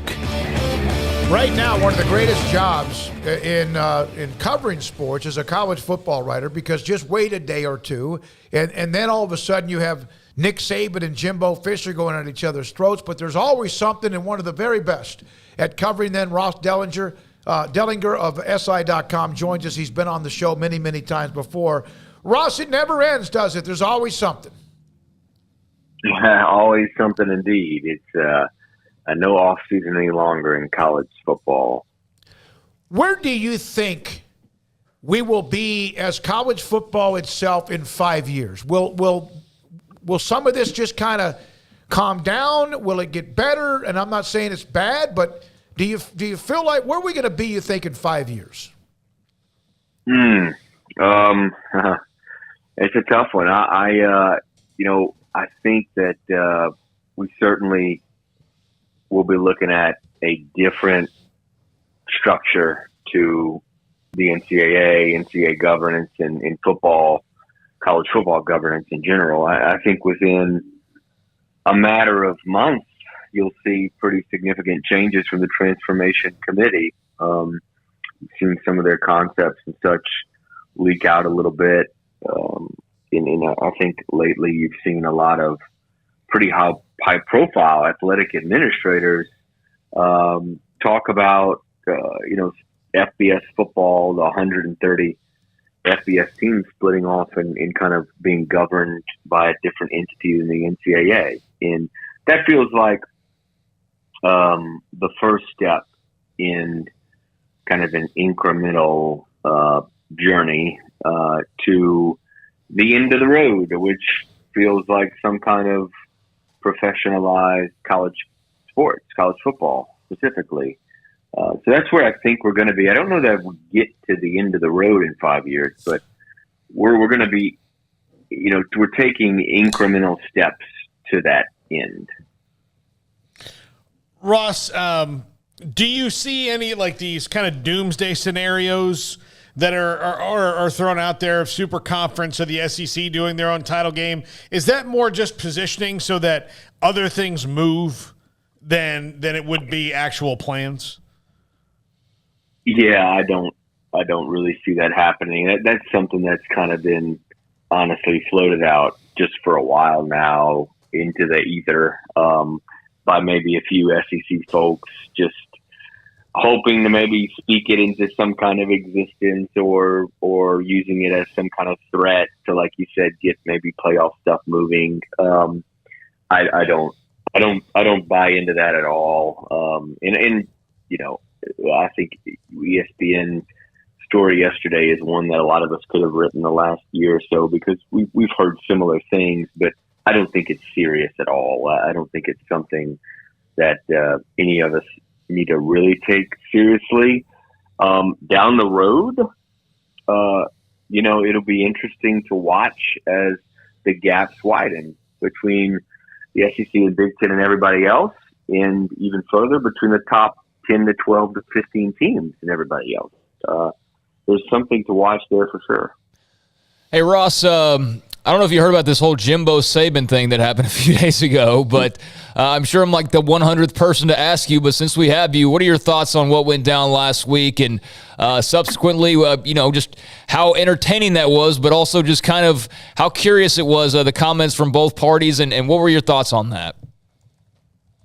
I've been monitoring kind of Nick Saban's comments on NIL for several months now, and with every public comment that he made, I could tell he was getting more and more frustrated. I could tell the comments were increasing in his tone, his aggressiveness. It's kind of like a volcano rumbling, spewing lava, and then the explosion happens, right? And that's the case with Nick with a lot of issues, and I think this was one of those issues where he's frustrated at the current state of the recruiting landscape. However, I do think there's something else at play here that's probably been a little overshadowed. Nick was speaking to a group of business people in Birmingham, and like a lot of coaches in America, he's trying to get boosters and donors and the fan base to understand how important and how serious this NIL issue is, and that if you don't get in the game, so to speak, you may be left behind. So I think part of what he was doing was using Texas A&M and Deion Sanders and all this as a tool to ignite his own base and try to get them moving. And we're seeing that at a lot of schools. I was up at Ole Miss actually recently visiting with Lane Kiffin, and I'll have a Q&A with Lane that was very revealing tomorrow at SI.com. And one of the things he talked about was he's in the same position. He's trying to convince boosters that you got to play ball or you're going to get left behind. Ross, with the SEC meetings coming up, the big debate is going to be 8 conference games versus 9 conference games, and you wrote that there's a split. What do you think is ultimately the best thing that they will do in that? Yeah, like a lot of things in the SEC, no conference in America is kind of split so much right down the middle than the SEC as far as the haves and the have-nots, just based on financial capabilities, the athletic budget, historical success, championship wins, stuff like that. It really is split, kind of 7 in 7. There's a top 7, pretty clear top 7, and a pretty clear bottom 7. And they disagree on a lot. They disagree on a lot of legislation. They're often there's some a little bit of animosity and sometimes dissension among the two groups. And one of those issues is the scheduling format that's been kind of debated now for, seriously 4 to 6 months has been debated pretty well back and forth. So I think they're at a place where, if you throw in Texas and Oklahoma, they're kind of at an 8-8 split or a 7-7 split. Texas and Oklahoma won't have a official vote, but I think they've made their feelings clear of what they would want. And the top half wants a 9-game schedule. They want an extra SEC game, more value to the conference, more season ticket sales, a different season ticket package. The top half seems to want that. The bottom half seems to want 8 games. They seem to want to have that guaranteed kind of other non-conference win that they might need more than the top half. And that's kind of where they are. I don't know if they'll resolve things in Destin.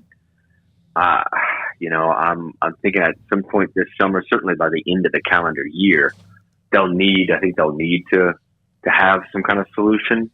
But it does seem pretty split, just about as split as any issue the group has been in maybe decades. You talk to some long timers in the SEC, so it is. It's I know everybody's making a big deal out of the SEC only playoff, but that is not what's under discussion. I don't think in Destin. The big top talking point in discussion point in legislation will certainly be this SEC schedule, and then behind that, the transformation committee topics, which has been brought up in every conference meeting so far this spring, and then of course NIL.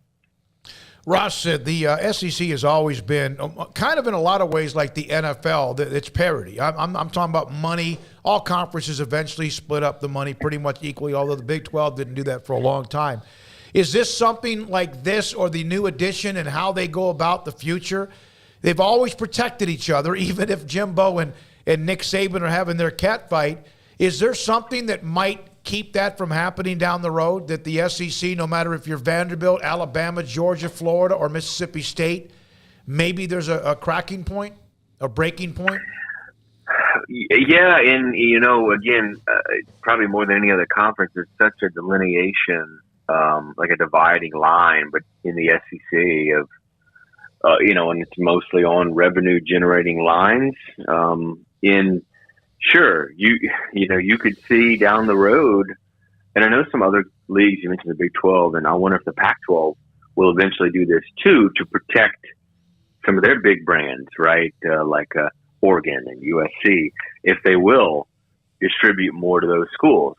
I'll be really curious to watch that and to watch, the SEC just did their new deal. And so I don't know that in this new deal will something be renegotiated, but in the next deal, whenever that comes, I think it's like a 12 or 15-year deal, I believe, or maybe it's 10 years. But either way, when that next deal comes over for the SEC, will the bigger brands, the top half of the league, will they get a bigger cut?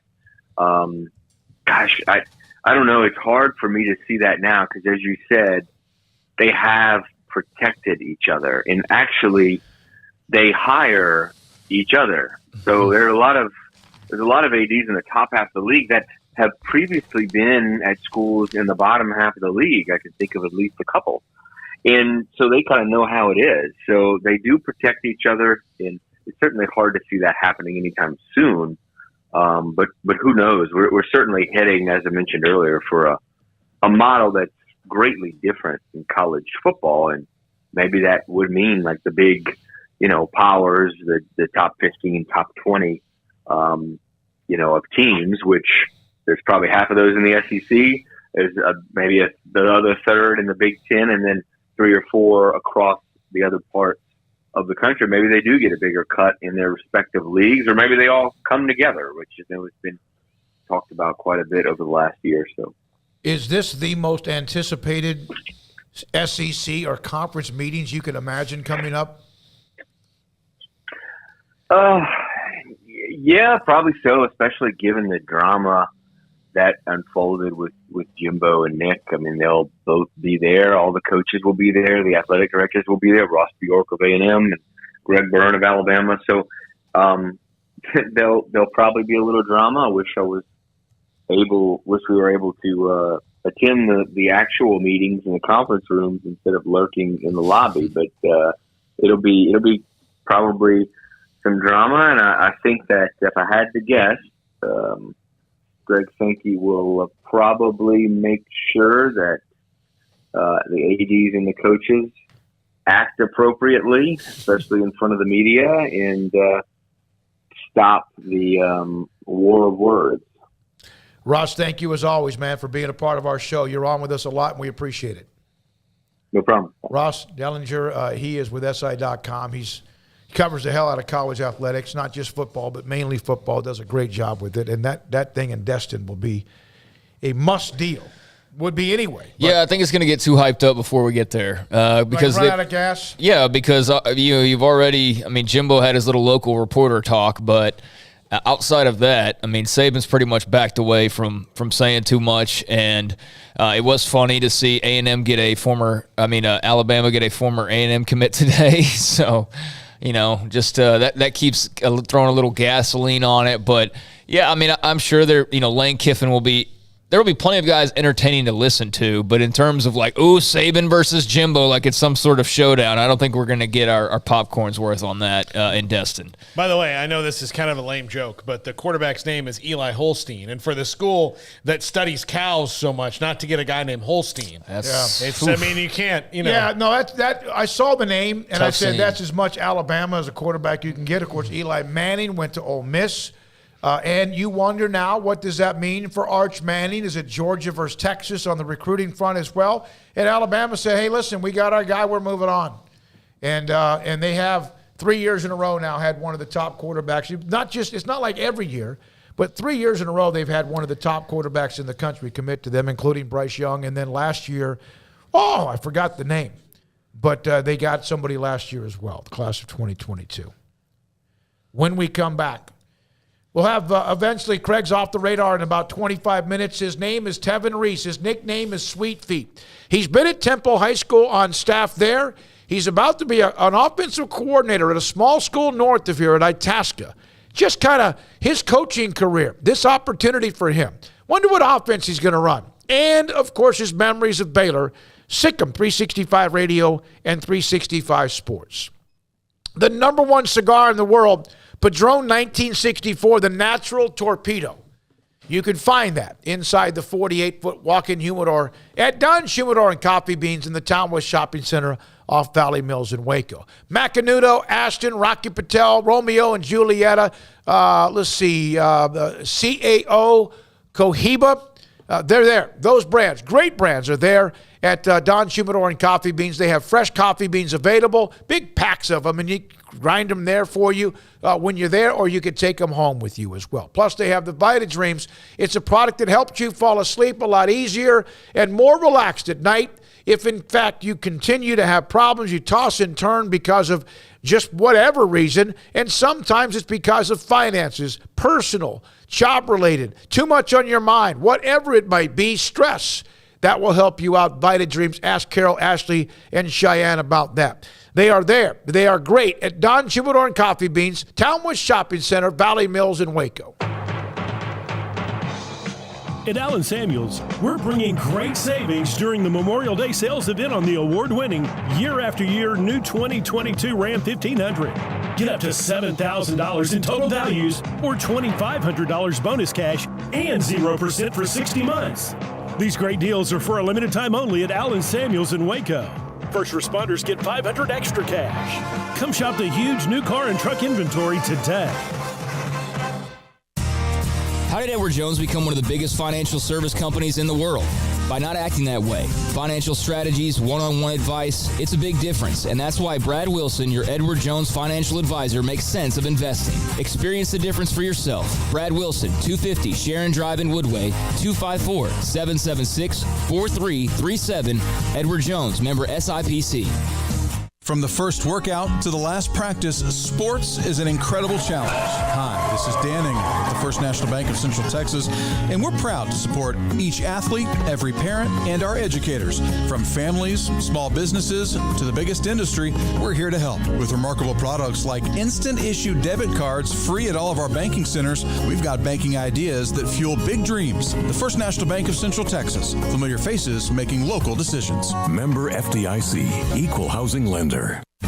Shorty's Pizza Shack at 12th and Bagby is a homegrown, family-owned and operated must-visit pizza place in Waco. Fantastic pizza by the slice or get the whole pie to share. Great happy hour specials every single day, and it's not just pizza. Great wings. You have to try the Sikkim sauce, chili cheese fries, pizza pillows, and more. Dine in for a great hangout or carry-out. Order online at shortyspizzashack.com or do yourself a favor and bring your crew to the restaurant at 12th and Bagby. Shorty's Pizza Shack. Tell them Paul sent you by.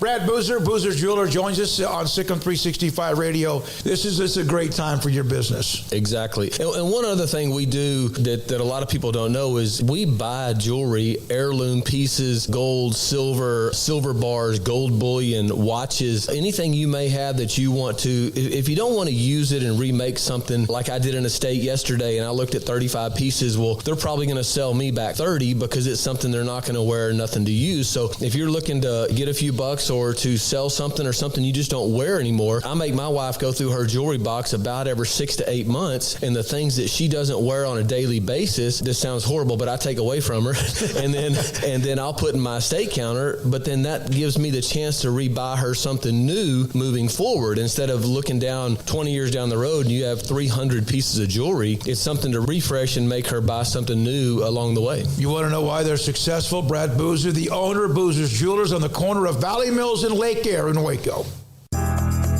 Riverbend Liquor and Wine, Lakeshore Drive, North 19th Street, right behind the bank, is a hidden gem in Waco. If you're a fan of bourbon, especially local Texas bourbons, that's where you gotta go. Balcones, TX, Devil's River, whatever it is, they've got it. Riverbend Liquor and Wine, plus the best selection of craft beers in Waco, seasonally churned out throughout the year, whether it's spring, summer, fall, or winter. Riverbend Liquor and Wine, best selection of craft beers, a speedy drive-through window, and excellent customer service. Find out more on Instagram or just go by and see them. Lakeshore Drive at North 19th Street behind the bank.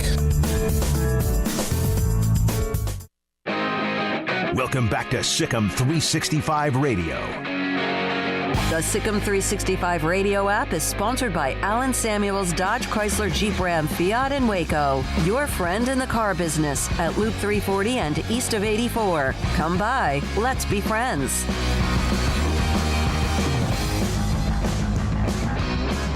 We originally had Nicole Arbach scheduled for today's show, theathletic.com. She'll be on with us tomorrow, another national college football writer, along with Baylor president, part of that NCAA transformational committee, and someone who just got a new extension of her contract.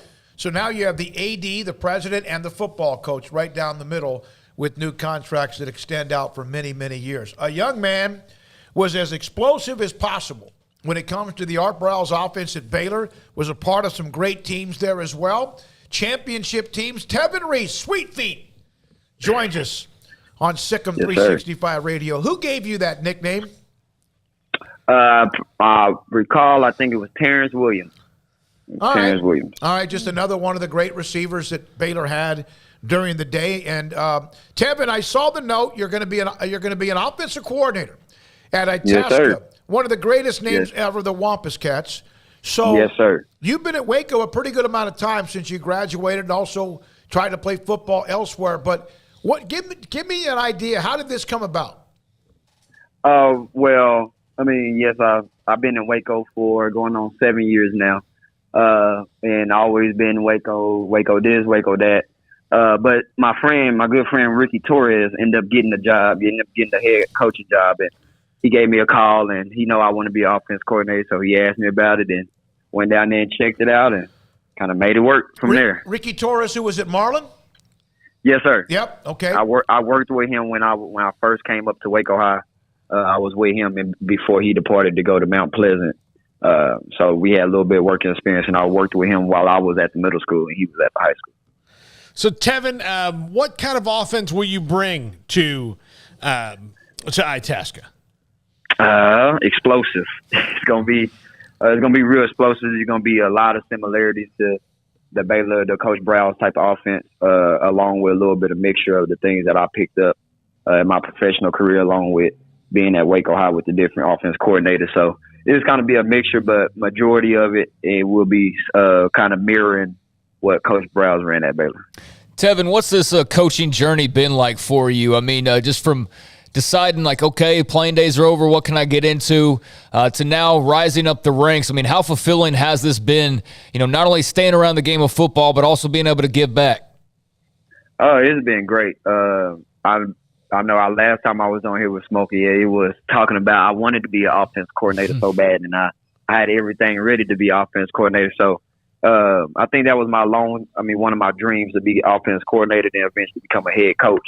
And I knew in the coaching world you have to take those steps and, like you said, climb up the ranks. But the person I am, I always wanted. I wanted. So I had to learn as I was preparing myself for this opportunity. So it's great. The feeling is great. It was a little bit bittersweet because I had to leave and tell the kids that I've been around for 7 years that, I ain't going to be with them no more. But it is fulfilling knowing that, I will be going to reach my dream of being an offense coordinator, and hopefully this propels my career and keep helping me climb up the ranks. Well, there's no question. It's an opportunity. It's a different job. It's a promotion for you as well. Did you ever wonder if it would come? Kind of. I started getting a little weary,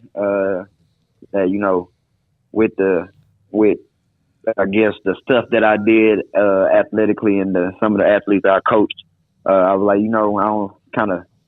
it's hard not seeing an offer or just having somebody talk to you about an offense coordinator. So I was kind of getting a little discouraged that it would never come, but just kept praying to God that He'll bless me with something and just keep me humble and keep me sane while I'm waiting for that blessing, and it finally came, and I'm just happy for it and ready to make the most of my opportunity. Baylor is coming off a Big 12 title, the Sugar Bowl win, of course, as well. The best year maybe in the history of that program as far as if you looked at wins and losses and whatever else.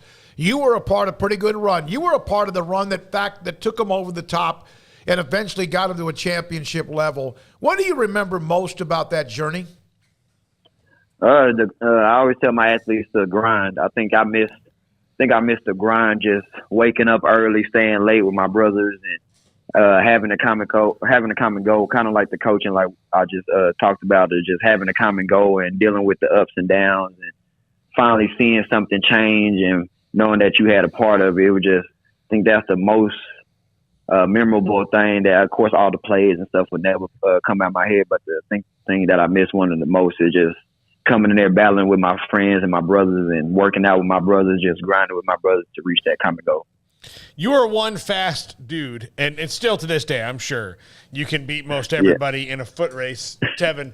And, we asked you the 4x1 question a long time ago, who'd be on your 4x1 team. I'm wondering, though, who was, because you were the fastest guy on the team, but who was the one that you would have been leery about running a race with, winning every time?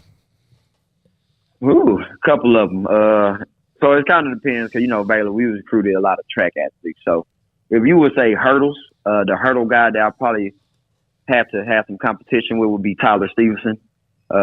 He was a real good hurdler. If you saying like a 400, it would be Chris Platt. probably did not want to race him in the 400 with his times coming out of high school.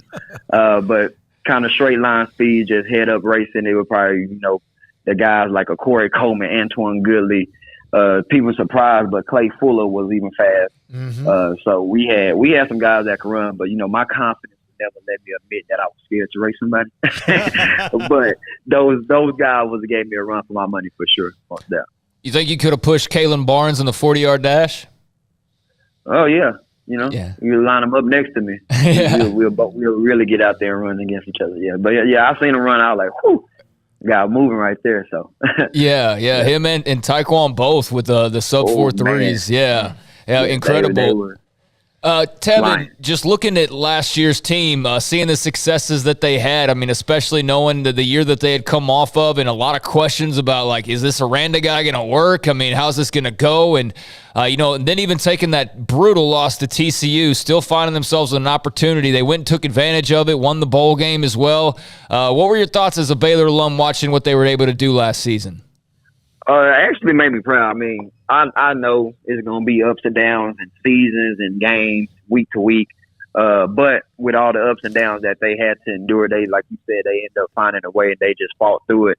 And that was one of the things that I could kind of hold my hat on against my other coaches that always kind of talk some mess about Baylor losing or some of my athletes who talking. I'm like, just wait for next week. We're going to come back. And they did. So that was just making me proud as an alumni just to see that fight in our Bears and not just give up and lay down and let people kind of run over us. So that was good to see, and that really was the main thing. Kind of made me proud that we just didn't give up and we had fight no matter what. And perhaps no play more so than the play that won the Big 12 championship game. Where were you when Jaron McVay made that play against Oklahoma State? I was actually in my man cave, and I was watching it on my projector with my son, my 12-year-old son, and we both were sitting there with sweat and heart beating fast and all that. And when he made a tackle, we both jumped up off the couch and started screaming and celebrating. So, yeah, that was a huge play. When he was running to the end zone, I'm like, come on, get him. My son saying the same thing. When he finally got him, we both jumped up, almost knocked each other down, and it was just a huge moment. I started texting my coaches chat and all that good stuff. So it was a big, exciting moment. You just made me feel ridiculously old saying that you have a 12-year-old son. I know. I remember seeing your son. We said this when you've been on the show before. You and I were neighbors down on off of Wood Avenue for a year, and I remember seeing your son when he was just little bitty, little baby coming to the front. Yeah. Now that he's 12 and like, oh. Gosh, well, you are over 40. You're telling me I'm the one with him. Oh my Lord, Tevin. There have been so many changes in the coaching staff from where you were when Coach Browse was there to Jim Grobe for a year, and then obviously Matt Rule and Dave Aranda. It wasn't always easy for those of you that played back in the early parts of the 2000s or 10s with Art Briles. How long did it take for you to kind of get back to being a part of Baylor, or did you ever kind of have a separation there just because of the pain? Being honest, I did have a little separation. Maybe just because of the pain, and I felt Coach Browse just thinking just about him the way I felt about him coming down to Temple and seeking me out and blessing me with opportunity to go out here and change my life, get a degree and stuff like that. I feel like he did a lot of stuff for me. And it was just kind of hurtful to me just personally. And I just felt like, okay, handle it a little bit, whatever the case is. But I did kind of take a little step away, but just, that's bygones be bygones. I'm still a Baylor Bear. I got to support my Baylor Bears. So I think it was only like a year. But then after that, I came back. I was still supporting them when they was going through all the different coaches. I was still there with my Baylor Bears. So it wasn't that much, but did have to take a little bit of step away to kind of get my emotions in check.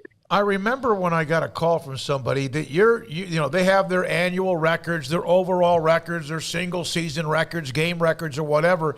And there was a time there where something happened where your name disappeared from the record book. And I remember contacting the athletic communications department. I think they were actually in the middle of trying to redo it. Was that true? Do I remember that correctly? Yeah. So I guess they changed systems on the rosters or whatever, and we had two Tevins when I played. It was me and Tevin Elliott. So I don't know if they were trying to get Tevin Elliott off, and they removed both Tevins. But yes, I was off of that, and I remember I think I put a tweet out of Facebook and all that, but they ended up getting it fixed. Yeah, they like did. on snap of a finger. And they should, because you had yourself a memorable run. You were a part of the team that broke the streak of no bowl games, and then you were a part of the team that started to beat Texas, and then you were a part of the team that won back-to-back Big 12 titles. You really are the ones who set the foundation for where they are now today. How much does that mean to you and those you played with? I think it means a lot, just being part of that change. I think everybody wants to be a part of like a culture change or a change within a program that for the better. So for us to go in there and actually, like I said earlier, have a common goal, and some people might look at our goal like, that's whatever. Y'all might have that goal. Y'all never going to reach it or whatever the case is. But we just buckled down. We did what we had to do, and we did go accomplish that. So I think just having that sense of, I guess, pride that we were the kind of pioneers to get this new Baylor, quote unquote, back started up and back being a powerhouse. I think that means a lot to us. And just me, I know I don't take it lightly that I was part of that group that kind of changed it up and what it was people kind of understanding what they know about Baylor today. So I know for me, I don't know if I can speak for everybody else, but for me, I know it means a lot to me to be a part of that group and that foundation. We have people in our chat room that watch the show on YouTube and others that are saying things that they love you. They appreciate what you did at Baylor and what you're doing now and wish you the best of luck. Have you been on the headsets? Will you be on the sideline? Will you be in the box? Is that something you have not done? So I have not decided that yet. I don't know if I'm going to be on the sideline or at the box. And it's for a couple of reasons. Obviously, if you've seen me coach or you've seen me in that atmosphere, I'm a real energetic. I'm still jumping around. I'm still running around. The headset going to fall off a couple of times a game, stuff like that. So, but as an offense coordinator, I want to see the entire field. So being in the box gives me the opportunity to actually see the entire field and see what I want to call or in that sense. But it kind of takes me away from being on the field with the players. So I'm still debating right now, debating if I want to be on the field or if I want to be up. Maybe you might see me first quarter down, second quarter up, third quarter down, fourth quarter up. I don't know. But still working that out with Coach Torres and talking it over, see which ones are weighing out the pros and cons.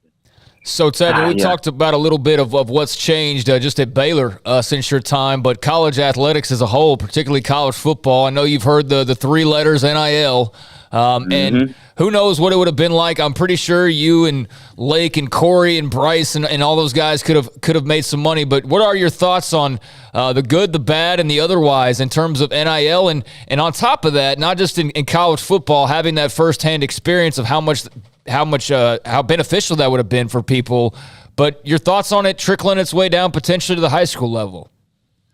So for the purpose of the reason for creating the NIL or whatever the case is, like actually letting them get money for the name, image, and likeness, that was great. Because being in college, it was times where you'll go to the bookstore, you'll go to a store and see like your jersey in there with the number 16 on it, but it won't have your last name on it. You're only selling that jersey because I'm number 16 and it'll sell, but you're not getting nothing from that.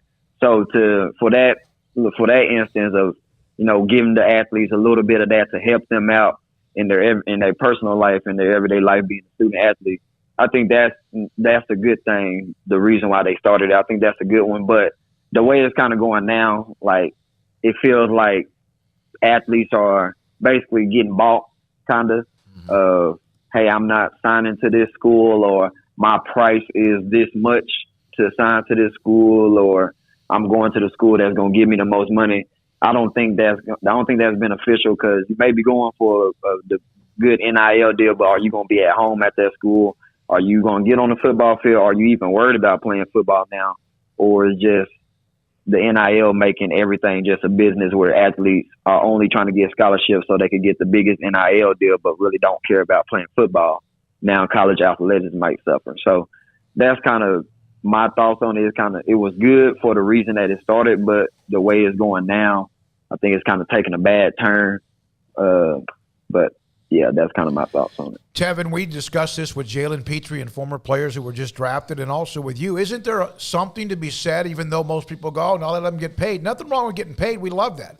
But something to be said about the experiences in life of what you saw, faced, went through, the ups and the downs, the adversity, the exhilaration during that time at Baylor or wherever school somebody else has played?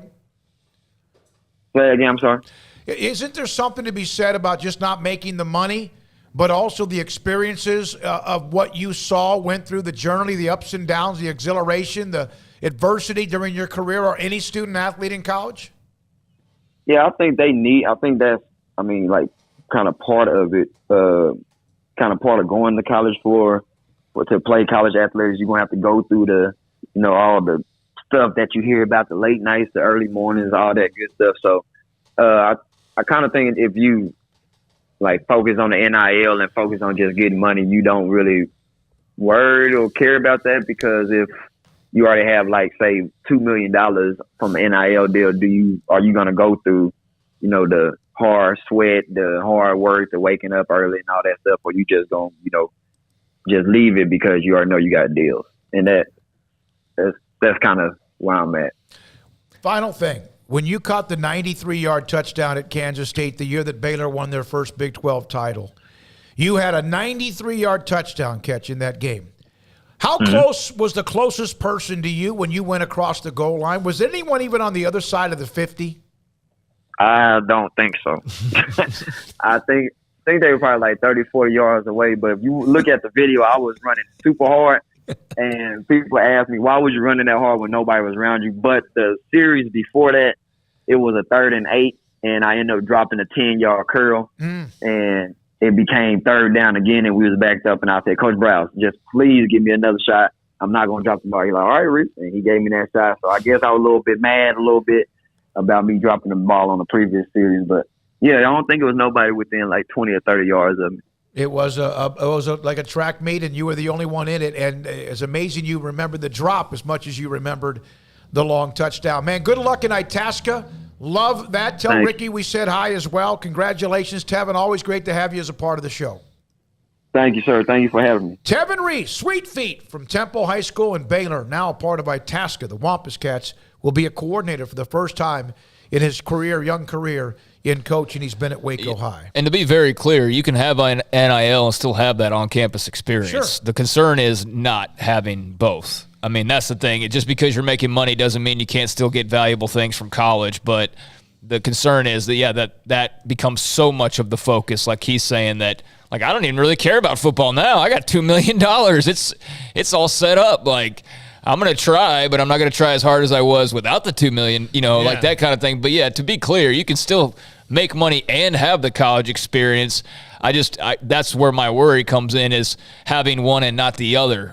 We need to find a way to have both. You see college or professional athletes who all of a sudden have a bunch of money, and they're not quite the same. It's hard to get used to that. And like Lee Wiginton said earlier from Allen, that needs to be a part of the curriculum, not only in high school, but also in the college place Bryce as well. Petty said yesterday that the only thing that matters really that would have any post-college life bearing on, or an effect on someone's livelihood is taking those financial classes.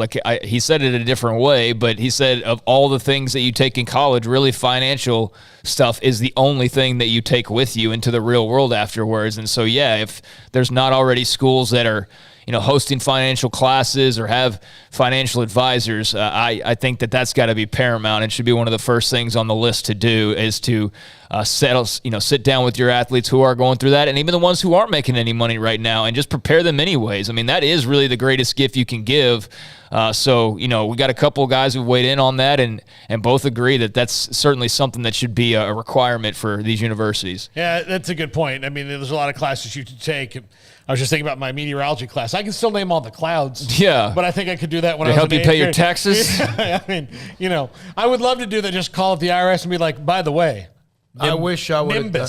Nimbus. Yeah. There's no question. I wish that was something that if it was not mandatory in my day, and may not even be now, to take some sort of financial class. That's crazy. Like and I don't want to go on like a education rant, but I mean that really is silly that there is not a mandatory financial class of some sort for every American student. You know what I mean? Like that just should be the simplest thing in the world. But hey, what do I know? Like, and part of this is part of my Catholic high school education. We had a marriage in the family class where I had to carry out an egg. Me and we did that in public school too, yeah. And they give you an egg, and you half the day you have it, half the day the girl has it, and you have the egg in your little basket, and you carry it around to make sure you don't kill the egg. I could have certainly used much more financial advice than how not to break an egg. Listen, I'm a chunky dude. I have respect for eggs. I'm not just gonna willy-nilly. Did you eventually have to turn the egg back in, or did you just? I mean, after it's just done. I don't know how long a raw egg is good. By the way, you can store eggs outside. It's like 4 days. I boiled a couple of eggs the other day, and I promise you, I swear, I cannot remember the last time I did, unless it was boiling eggs for Easter, for Craig and Jennifer, and I can't remember when that might have been. That's always kind of fun. I was like, how long do I boil it? I don't know. When we come back, Craig's Off the Radar, Sikkim 365 Radio and 365 Sports. Stonewood Dental, Dr. Steve Childress. I have an appointment on Thursday afternoon with Dr. Scott Warren from Brazos Oral Surgery, and I had implants put in because Dr. Childress eventually said, David, it's something you need to do, and he's the best, Dr. Scott Warren. But my dentist part of what I do when it comes to my teeth is Dr. Steve Childress. He served our country. He's been a part of that. Think about some of what he's learned in time as serving in our country in the Army as a dentist, and what he experienced with some of the, I guess you could say, emergency type surgeries he performed on soldiers. And so imagine what he can do with you in a dentist office with all the staff that he has. I have been through a lot, from root canals to teeth being pulled to now implants and more. And Dr. Steve Childress is to help me along the way. He's the one that finally got me focused, although it's been a long, long time. Should have done this 25 to 50 years ago. Stonewood Dental in Robinson, Texas. Cars priced right both day and night. Average your car in Texas. Trucks built for you, red, white, and blue. Average your car in Texas. Cars that zoom with lots of room. Average your car in Texas. Count on us, a dealer to trust. Average your car in Waco, Texas. Texas Farm Bureau Insurance has protected fellow Texans with auto, home, health, and life insurance since 1952. With more than 260,000 square miles of land and 27 million people, that's a lot to cover. Whether you're wrangling cattle or wrangling kids, we're proud to protect Texans in all Texan ways of life. Stop by and see our agents at one of our 3 McClain County locations. Coverage and discounts are subject to qualifications and policy terms and may vary by situation. Stepping into a new pair of boots is great, but stepping into the boots of a U.S. Army officer can also add confidence and leadership skills to your son or daughter's career path. There are more than 150 occupational specialties to help them find the best fit for their future. See all the things your son or daughter can achieve in our boots at GoArmy.com. U.S. Army Waco Recruiting Company, 254-598-8131 or 254-776-1543. At Ideal MRI, we feel blessed to be part of the Waco community. We're a small family business here in Central Texas. At times like this, the cost of healthcare has never been more important. And unfortunately, significant illnesses and injuries still occur. And that's why Ideal MRI is open and here to serve you through this difficult time. So if you need an MRI, ask your doctor about Ideal MRI. You can schedule online in minutes at idealmri.com or call 833-IDEAL-MRI.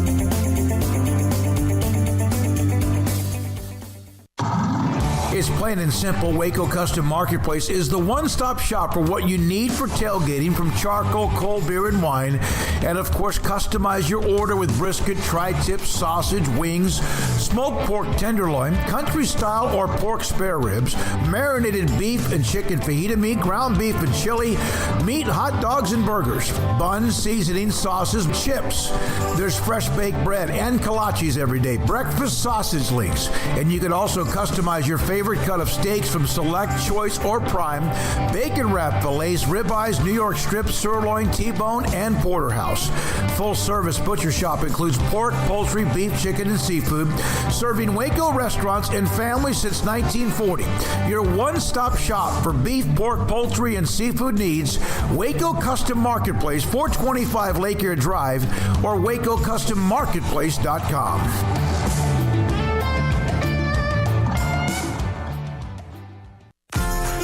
Automatic Chef Canteen is a full-service micro-market vending and office coffee provider with state-of-the-art vending equipment, a wide variety of products, and offering custom-fitted micro-market vending office coffee solutions for your employee break room. You want a full break room solution and a workplace oasis? Well, Automatic Chef Canteen, locally owned and operated for over 50 years in Central Texas, also includes in-house mechanics on call 24/7 for fast, reliable service and maintenance. Automatic Chef Canteen, 6900 Imperial Drive in Waco, or online at automaticchefcanteen.com.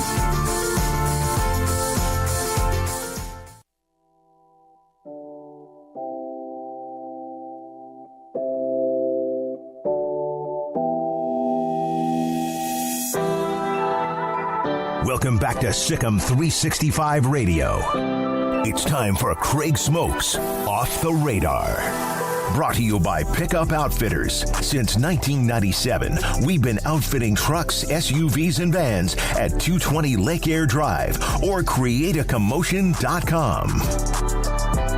All right, welcome into Off the Radar here on Sikkim365.com. Take a look at some stories outside of college football, outside of NIL, and Smokey will be arguing with somebody on the message boards. I don't like it when somebody quotes any of us, all three of us, and they're wrong. And they're saying that we don't want anyone to make money. None of us have ever said that. And so stop with the lazy narrative. I've advocated for a collective bargaining agreement and also talked about taking financial classes, but I am anti-money. We're anti-students and athletes making money. I don't know if it's the same person that does that day after day, but I don't know how we could possibly make it any clearer. So if you still can't get it through your head that we're not anti-anybody making money, then there's just no help for you to understand that. So moving along, the NFL and the Pro Bowl, owners are talking about what to do with the future of the Pro Bowl here at the league meetings this week.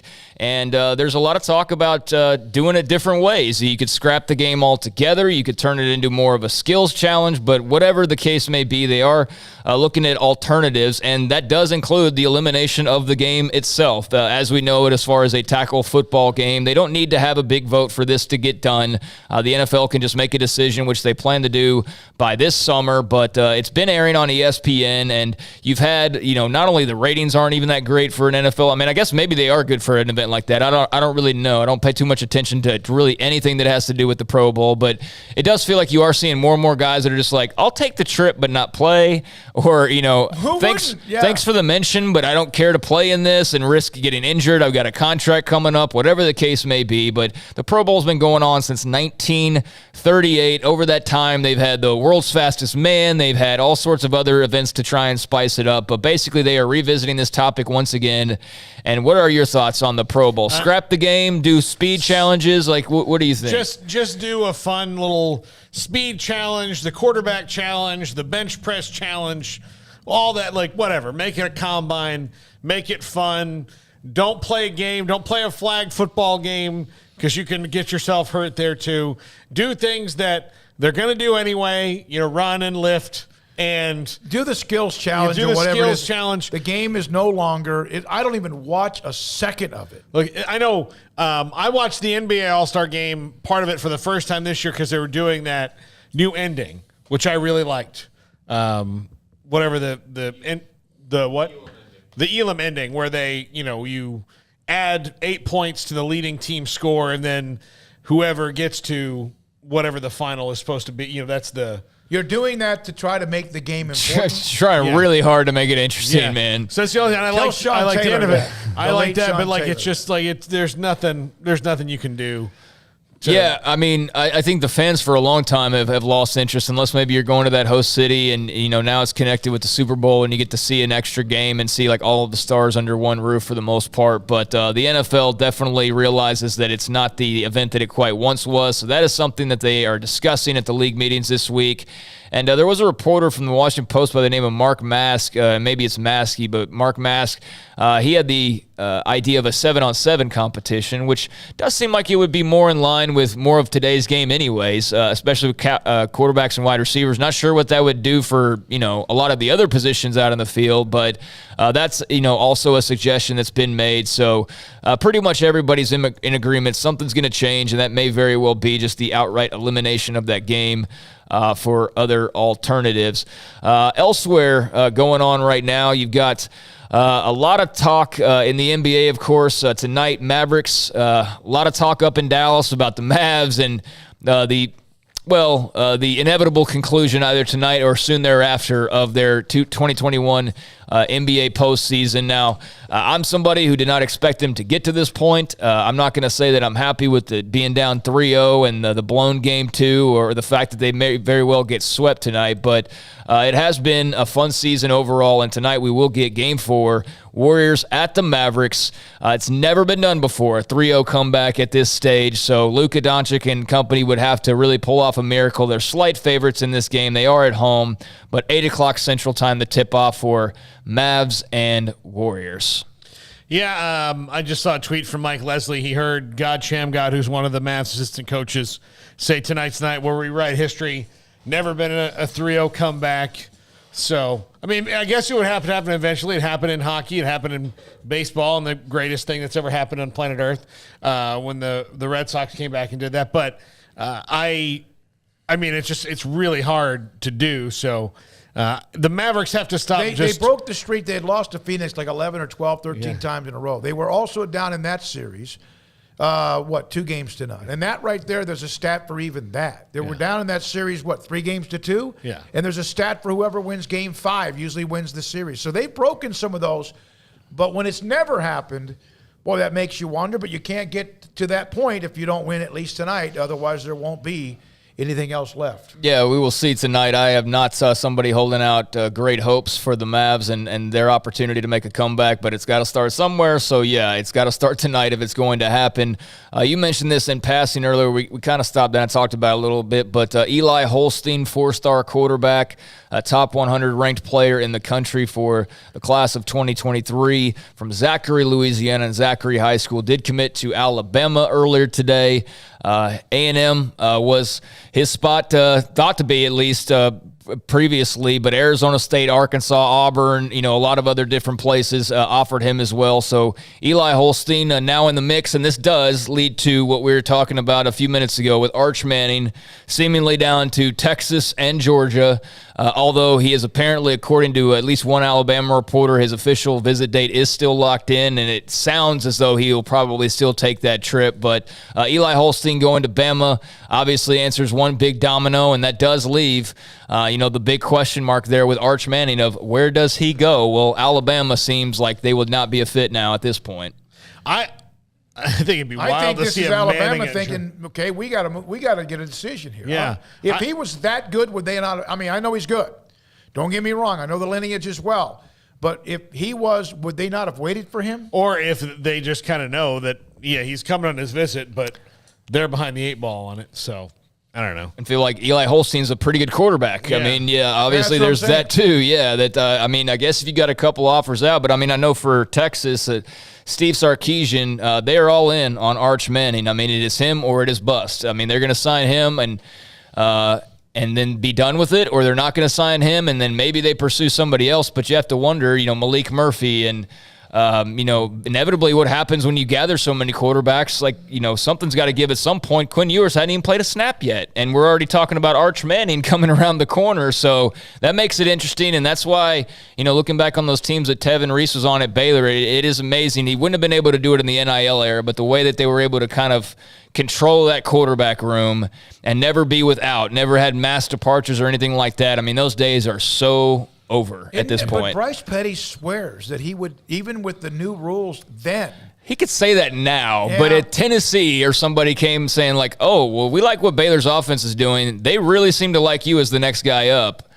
Let's go and grab you real quick. I mean, I definitely think there would have been teams willing to do that. And, who knows what he would have said at 20 years old to $2 million potentially, or whatever crazy figure you're going to throw out. But yeah, I'd like to think that he's right and he would have gone ahead and stuck around. I think so. Yeah. Yeah, I mean, who knows, to be sure. I mean, he's saying it without the knowledge of what would have been offered to him. Yep. So there's that. Yep. Elsewhere, tonight in the NHL, got a couple of Game 4s in the works. Have y'all been watching much of the Stanley Cup playoffs? Not this year. I have not. On and off. But the Lightning are swept the poor Florida Panthers. Yes. I know Garrett's a big hockey fan, sad about those Stars, but that's okay. But Carolina at the Rangers tonight, 6 p.m., Game 4. The Hurricanes lead that series 2-1, so New York trying to even that series at home. And then Calgary at Edmonton, that's an 8:30 face-off. Game 4, Oilers, the home team tonight, they lead that series 2-1. And because of time, I will go ahead and just leave it right there. You're good. But you're good. Those are a few things off the radar. You got a couple more? I mean, I suppose so. I can go back. We got a little time because we hit you late. Let's see here. This is an interesting note. The Lightning have won their 10th straight playoff series. You just mentioned them. This was from ESPN Stats and Info. It's only happened 3 other times in NHL history. And even more remarkable was the streak of 19 straight series wins from the Islanders back in 80-84. The Canadians were able to do that twice, 13 straight from 76 to 80, 10 straight from 56 to 60. So the Islanders, 19 straight. Canadians did that twice. Islanders hadn't done it since the 80s. The Lightning have won 10, so they'd have to double what they've already done to break the NHL record, and I just found that to be a very interesting stat. Wow. Who are the teams that did it before? You mentioned the Islanders, right? Because they won 4 in a row. And the Canadians? And the Canadians were the other ones. That makes sense. Yeah. All right, we'll come back with some of what you have in the chat room. Craig, anything else? Is it? No, that's fine. I did see this, the NFL Combine, which has moved around. Has it always been in Indy? Well, it's always been in Indy. Okay, well, they've signed up for another couple of years. Because that was something that everyone thought would be moving around. That could move around, but Indy does such a good job with that. I don't know why you'd leave. It's not something – why would you move it around? It's not something people can go to. Well – unless you're going to let them go. No, they want it to be like the draft. Yeah, it's I mean, they moved around the Pro Bowl. I mean, it's really simple. They just want it to be something that's not just stuck in Indy, even though Indy's the great place to host it, that everybody who goes there seems to enjoy that as the host city. But it's the NFL. What are we talking about here? We're talking about sports, right? They want to make money.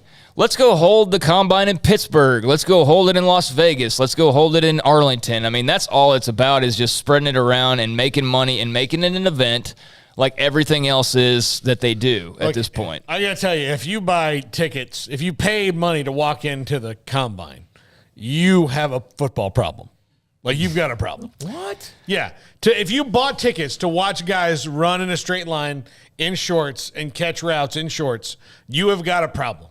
You need a second hobby. The NFL is so popular that people would do that. Yeah, but I'm just telling you, I will judge you mercilessly. If you're like, $100 to watch kids run in a straight line from 700 Not just feet one back? person, but maybe 150 of them.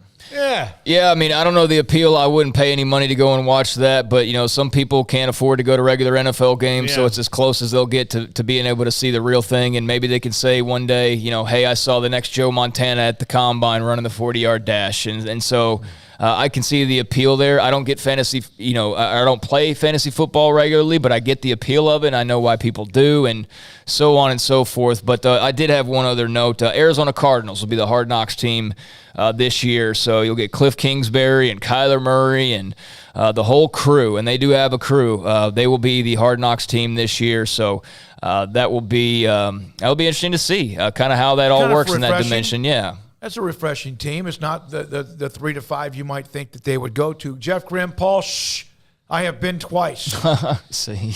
Bobby Estrada just said, aloha, everyone. Aloha to you, Bobby. I hope the weather's pretty good, which I bet it is. Let's see here.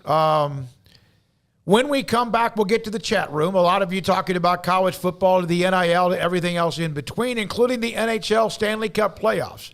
From day-old donuts, Florida was an egg-laying postseason dud. We'll get into that and more. And this is Sikkim 365 Radio and 365 Sports. Richard Carr, Buick GMC Cadillac, got a lot of great deals going on right now at Richard Carr. Whether you are looking for new or pre-owned vehicles, they can hook you up because they are the people that you can count on, and just anxiously awaiting the days now. Been waiting 2 months at this point. Have another couple of weeks to go before I can finally get my car that was dinged up, back in like March maybe.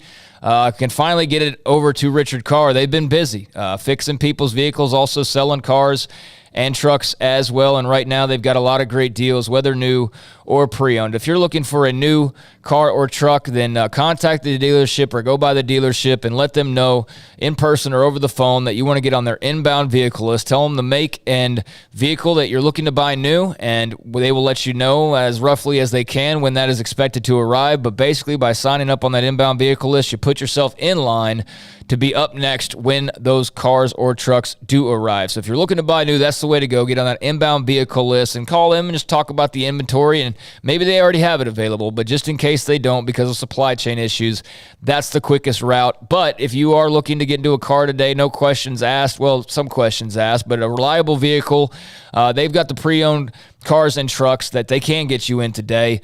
Dozens of them, as a matter of fact. All of them have gone through a 172-point inspection, so you can drive them off the lot with peace of mind. They'll pay top dollar on your trade with dozens of lending options. They'll say yes to loans when others say no. So go online or come by to check out the inventory today. With over 23 years serving Waco, Richard Carr has offered award-winning service from day one. Their collision and service center, and they're the dealer you can count on to make a great deal for the superior service of the life of your car. So trust the good local people you can count on. 23 years in Central Texas, Richard Carr, run by proud Wacoans, proud Baylor Bears. Check them out online today or go see them, Highway 6 at the Imperial Exit.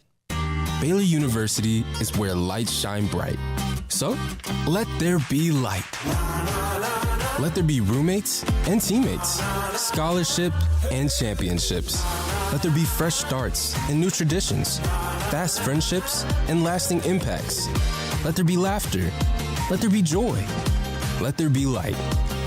Baylor University, where lights shine bright. Brad Boozer, Boozer Jeweler, joins us on Sikkim 365 Radio. I've seen people walk in there. First of all, you have so much to show, whether necklaces, bracelets, rings. You have the watches. You have numerous great watches as well. You really have pretty much everything, don't you, when it comes to jewelry? That's correct. Kind of a one-stop shop and all. And the fact that we have the 2 jewelers on staff, the repairs we can do, the fixing of your jewelry, and the remaking of any jewelry has really set us apart from anybody else. You want to know why they're successful? Brad Boozer, the owner, Boozer's Jewelers on the corner of Valley Mills and Lake Air in Waco. With so many companies and policies out there, it gets so confusing shopping for insurance, and I never know if I'm getting the policy that's right for me. Luckily, I met the team at the Niche Group Insurance Agency. With the Niche Group, you can go to one company and get access to coverage options from many insurance carriers, and you get to speak to a real person about your specific coverage needs. With the Niche Group, I know I'm getting the right coverage at the right price. If you need insurance, talk to the experts at the Niche Group at 1-800-258-8302. Baylor Scott and White, Southwest Sports Medicine and Orthopedics, the team physicians for Baylor Athletics, diagnosing and treating all sports-related injuries, including concussions. These specialists also provide orthopedic services for athletes and non-athletes alike, whether it's knee or shoulder pain, hand or wrist injury, orthopedic spine care, and even an arthritis and total joint clinic. Trust the doctors Baylor Athletics trusts. Baylor Scott and White, Southwest Sports Medicine and Orthopedics wants to get you back in the game.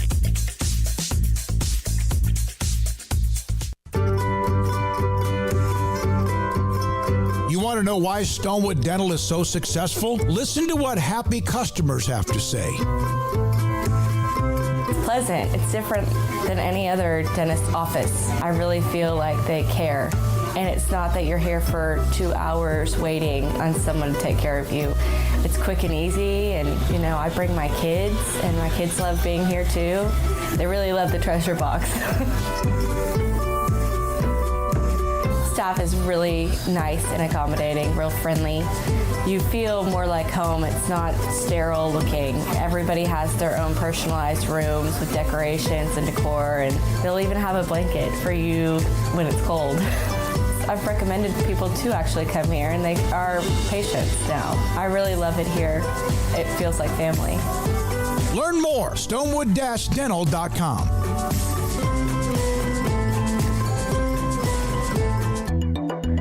It takes time to reach goals. It's a truth that applies to more than sports. It goes for your financial goals as well. You work hard for your money, and you deserve an investment strategy that lines up with your game plan. And Tom Albers, your Edward Jones financial advisor, can help. If your financial investments aren't putting forth the effort you desire, stop by today for a financial review. Tom Albers, 4301 Lakeshore Drive, 254-776-7605. Edward Jones, member SIPC.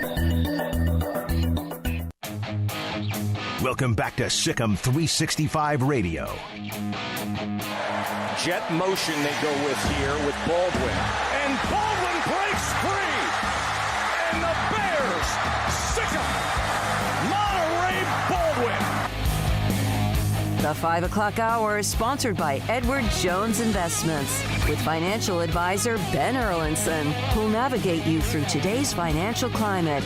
Edward Jones, making sense of investing. Now here's David Smoak, Paul Catalina, and Craig Smoak. All right, you guys fire away as you want, Craig and Paul. Day-old donuts. Let's see here. From Jeff Grimm, going raw, it's still America. No one forces kids to go to college. I had scholarships offers from college, but I went to go on to the Marines. In reference to, and by the way, again, going raw is the one that says we continue to say we don't want student athletes to get paid. Students, athletes. Going raw is a liar then. If he's saying that, then he's a liar. L-I-A-R, liar. Not saying that at all and don't know how to make it any clearer than that. So hopefully this is clear enough. That's a lie. Quit lying.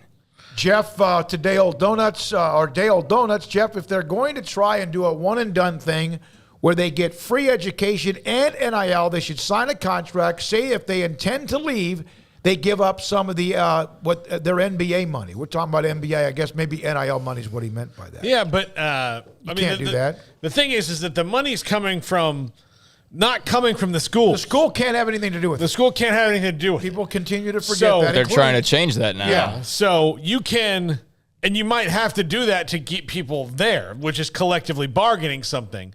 But right now, if a business, now I can sign a contract with a business that's contingent, especially if that business only exists in College Station, Texas, or Miami, Florida, or Tuscaloosa, Alabama, that if I leave, I forfeit that money. But the problem with that is that a lot of times if I left, it might be because Tuscaloosa called me and said we can do better than College Station or vice versa. Deals, I would say that there are maybe some that are flimsy, some that are squeaky, slimy. I would think that almost all of them are somehow tied into more language than we realize. Oh, I'm certain they probably more. It's not are. like, hey, you come to blank university and here's a $10,000 or $100,000 check, and we really don't care if you ever play and or ever sell one thing of what we have. Yeah, but I think the conversation doesn't need to be about like how can we constrain this and how can we tie this up. It's more like, hey, the money's flowing. The money needs to flow as much as possible to whoever it needs to flow to. But like, again, just the parameters of it all. I mean, do we want schools involved? We didn't before. Now we kind of do, I think. Now we're moving towards that. Then maybe the schools do get more involved. I don't know, but it's a lot of chickens with their heads cut off running around.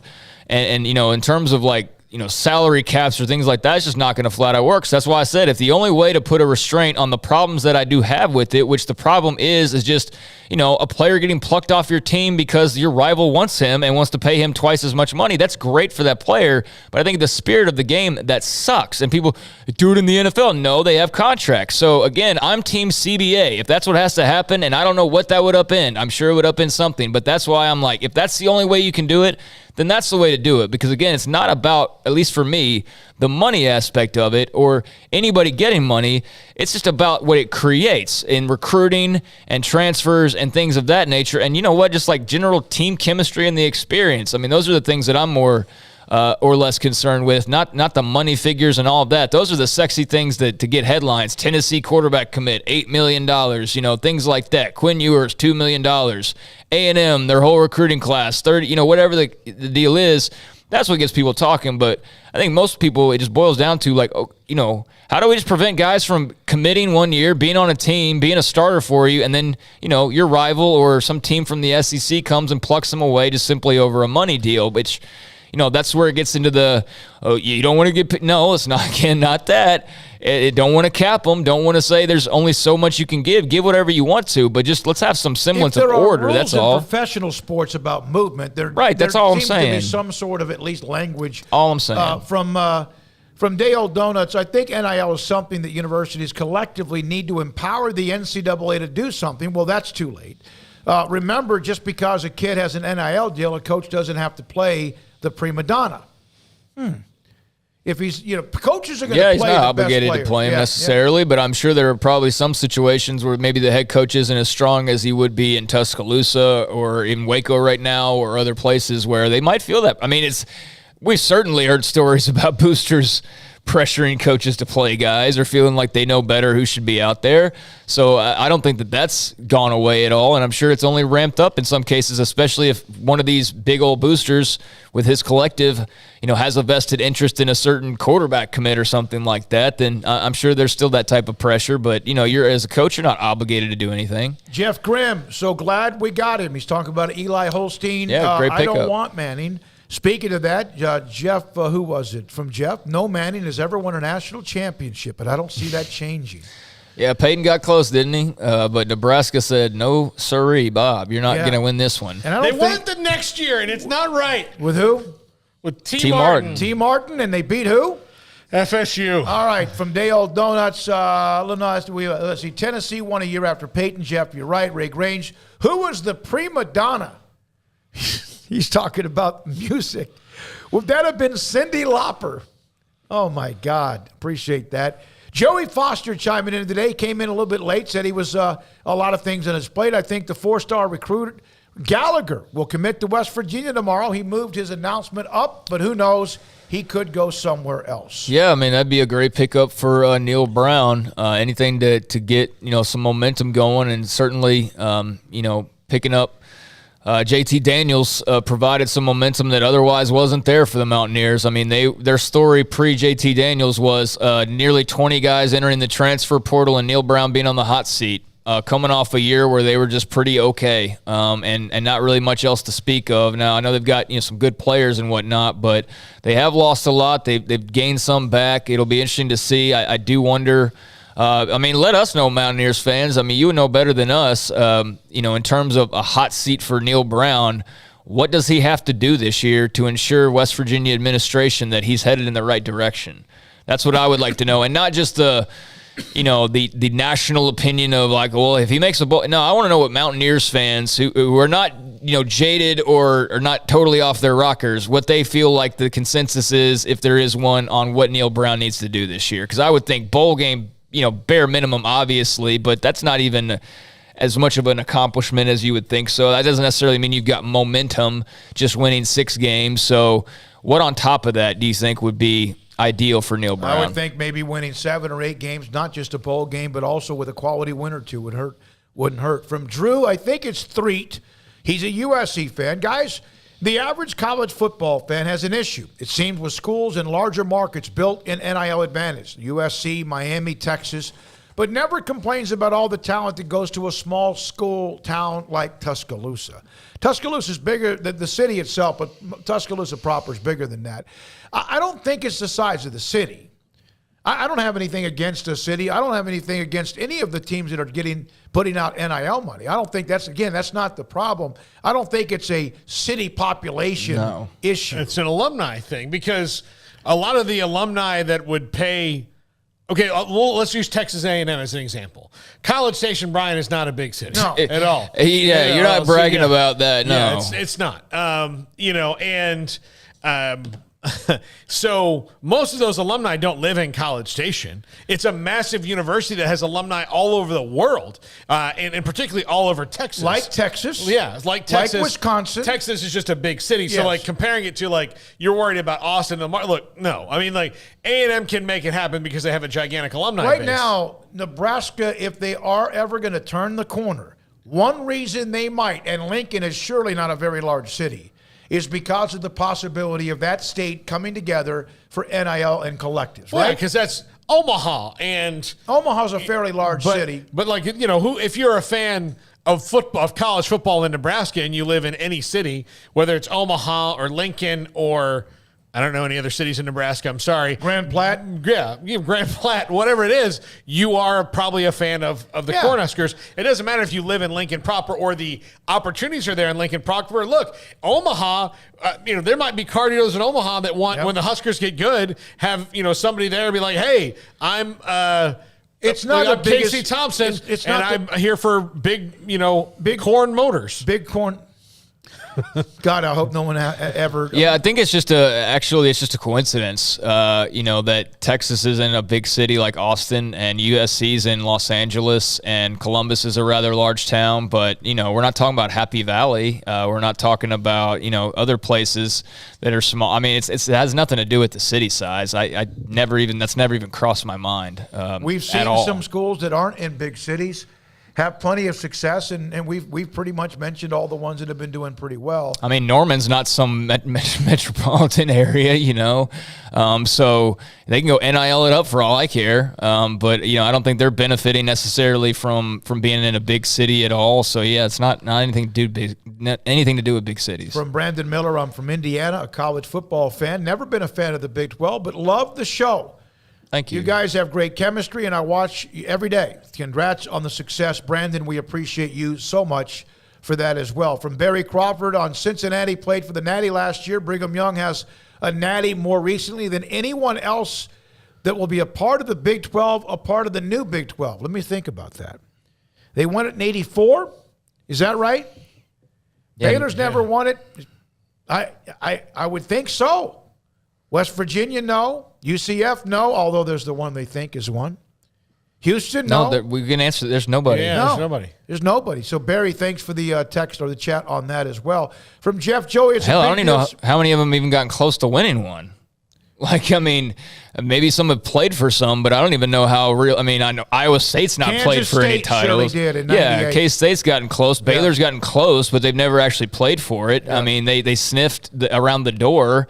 And then Ohio State just kicked them to the sidewalk. But, I mean, there's been some scrapes with it, but I don't even know how many have really competed for it. TCU's obviously should have had a chance, but they got kicked by Ohio State as well. Kicked out by, they kicked out both Baylor and TCU. Texas Tech at 08 was really good, but they were never a part of that national championship discussion. That not came after down to Texas and Oklahoma. Not after that Oklahoma game. They were for 6 glorious days. Yeah. Yeah, they were. They were the talk of the town, and then they went to Norman, and, the Sooners jumped around on them. West Virginia had one team. Somebody just put this. West Virginia got close in 2007, laugh out loud. I'm not sure.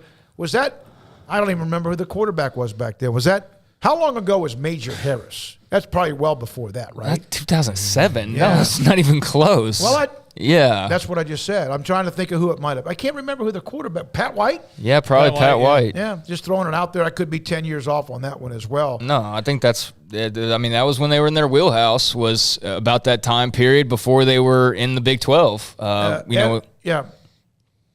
I can't. You know who it was in 2007? No, I didn't even look. From SPD in MS3, Brigham Young. We mentioned that. I think it was 84. Yes, they won it back in 84. Other than that, we kind of mentioned the other ones who've been dancing around that. Cincinnati was in the semifinals last year. We got to mention that. Okay. Houston, no. Not even in the great days of back in the day where they threw for 1,000 yards a game with Pardee or whoever it was as well, or even Bill Yeoman's teams. They were really, really good, but they were never really in the discussion for a national championship. And so that pretty much takes care of all of them. Well, right? I mean, what was their biggest game back in those days with Bill Yeoman was the Cotton Bowl against Montana, and they lost. Yeah, and they lost. They beat Nebraska in the Cotton Bowl one year when they were both highly ranked. They beat Texas a few times, but never in a point where they were really, no matter their ending ranking, were they in a position to really have a chance to win the national title. Yeah, Jimbo Fisher's 0-1 against Houston. I mean, that begs the question of who would be the first new Big 12 team to win a national title. If there is one. Yeah, right now, you have to think right now, Cincinnati, that's going to be another year from now. I don't know who it would be. You'd think, okay, it's Baylor? I don't know. I mean, they've had a chance a couple of times, didn't get there, didn't take advantage of it. They would have been in at least, 3 times in an expanded 18 playoff? They would have been in 14 for sure, probably 15. And then for sure last year. And then last year, yeah. And then maybe even 2 years in 2019. I don't remember exactly where they were in the rankings at that point, but they played for the title against OU. Now, maybe that would have knocked them out of a playoff. I don't remember what, again, the rankings were like at that point. But, yeah, at least 3 playoff appearances if there was an 8-team field. And, gee, you think that would have been beneficial to the athletic program? Have 3 playoff appearances? You think that would have been good for the Big 12 to have that little cut of cash? But, no, let's keep it as sequestered as possible where it only benefits, the teams that are going to always get in over a Baylor or a TCU or Cincinnati up until last year. Alan, Aaron, this is one more, then we take a break, come back with John McClain. West Virginia had a chance at 88. Major Harris, that's when he was the quarterback, thanks to Joey.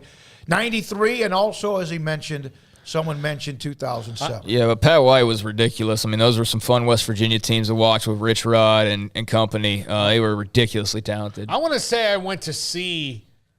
It was either 92 or 93. I went to see West Virginia play Miami in the Orange Bowl. And it was a heck of a game. But also the scariest moment of my 12-year-old life was being in the Orange Bowl that night. Why? The Orange Bowl was a scary place to go, man. Like it was fine. It was not when you're 12. Or when you're 42. Yeah. I only drove by it once, and yeah, it was not the most appetizing venue in the world. I mean, it looked like it had been pretty run down by the point I was able right to. Right there on the street, wasn't it? Like it was almost like right there on that side street. And then I was there in 2000, and that was a terrible, terrible day. Most wide right 3, and I got punched in the back of the head. And when I tried to point out the guy to the cop who did it, he goes, "You should have been cheering." That's what the cop said. Thanks, Miami she's PD. Honest. Thanks, Miami PD. That's your fault. From the 3-2-1 to wrap it up, NIL is about fan enthusiasm. I like to say Tallahassee is a school there that's more popular than the one in Orlando right now. Enthusiasm causes you to tune in on TV, which brings money and donating big bucks to your program. When we come back, Hall of Famer in a lot of different ways, John McClain will join us, Sikkim 365 Radio and 365 Sports. Marco's Pizza. Pizza lovers get it. The Pepperoni Magnifico, $9.99, loaded up with 2 different type of pepperoni. Every possible space on the top. Underneath, you have that 3-cheese blend. Thin crust, thick crust, regular crust, whatever you want. Order now online at marcos.com. The code is PEPMAG. It's a delicious pizza. Unlimited large 2-topping pizzas, $8.99 each. Right now you can order online, and the code, hot to go. Online, marcos.com. And there's 5 locations now where we are in in Waco. 5 locations, Belmead, China Spring, Woodway, Hewitt, and Robinson. But there's over 1,000 Marcos stores and maybe one or more near you. So go to marcos.com and you can get that done right now. Unlimited medium one-topping pizza, $7.99 each. And download the app and get 25% off your first ever menu item.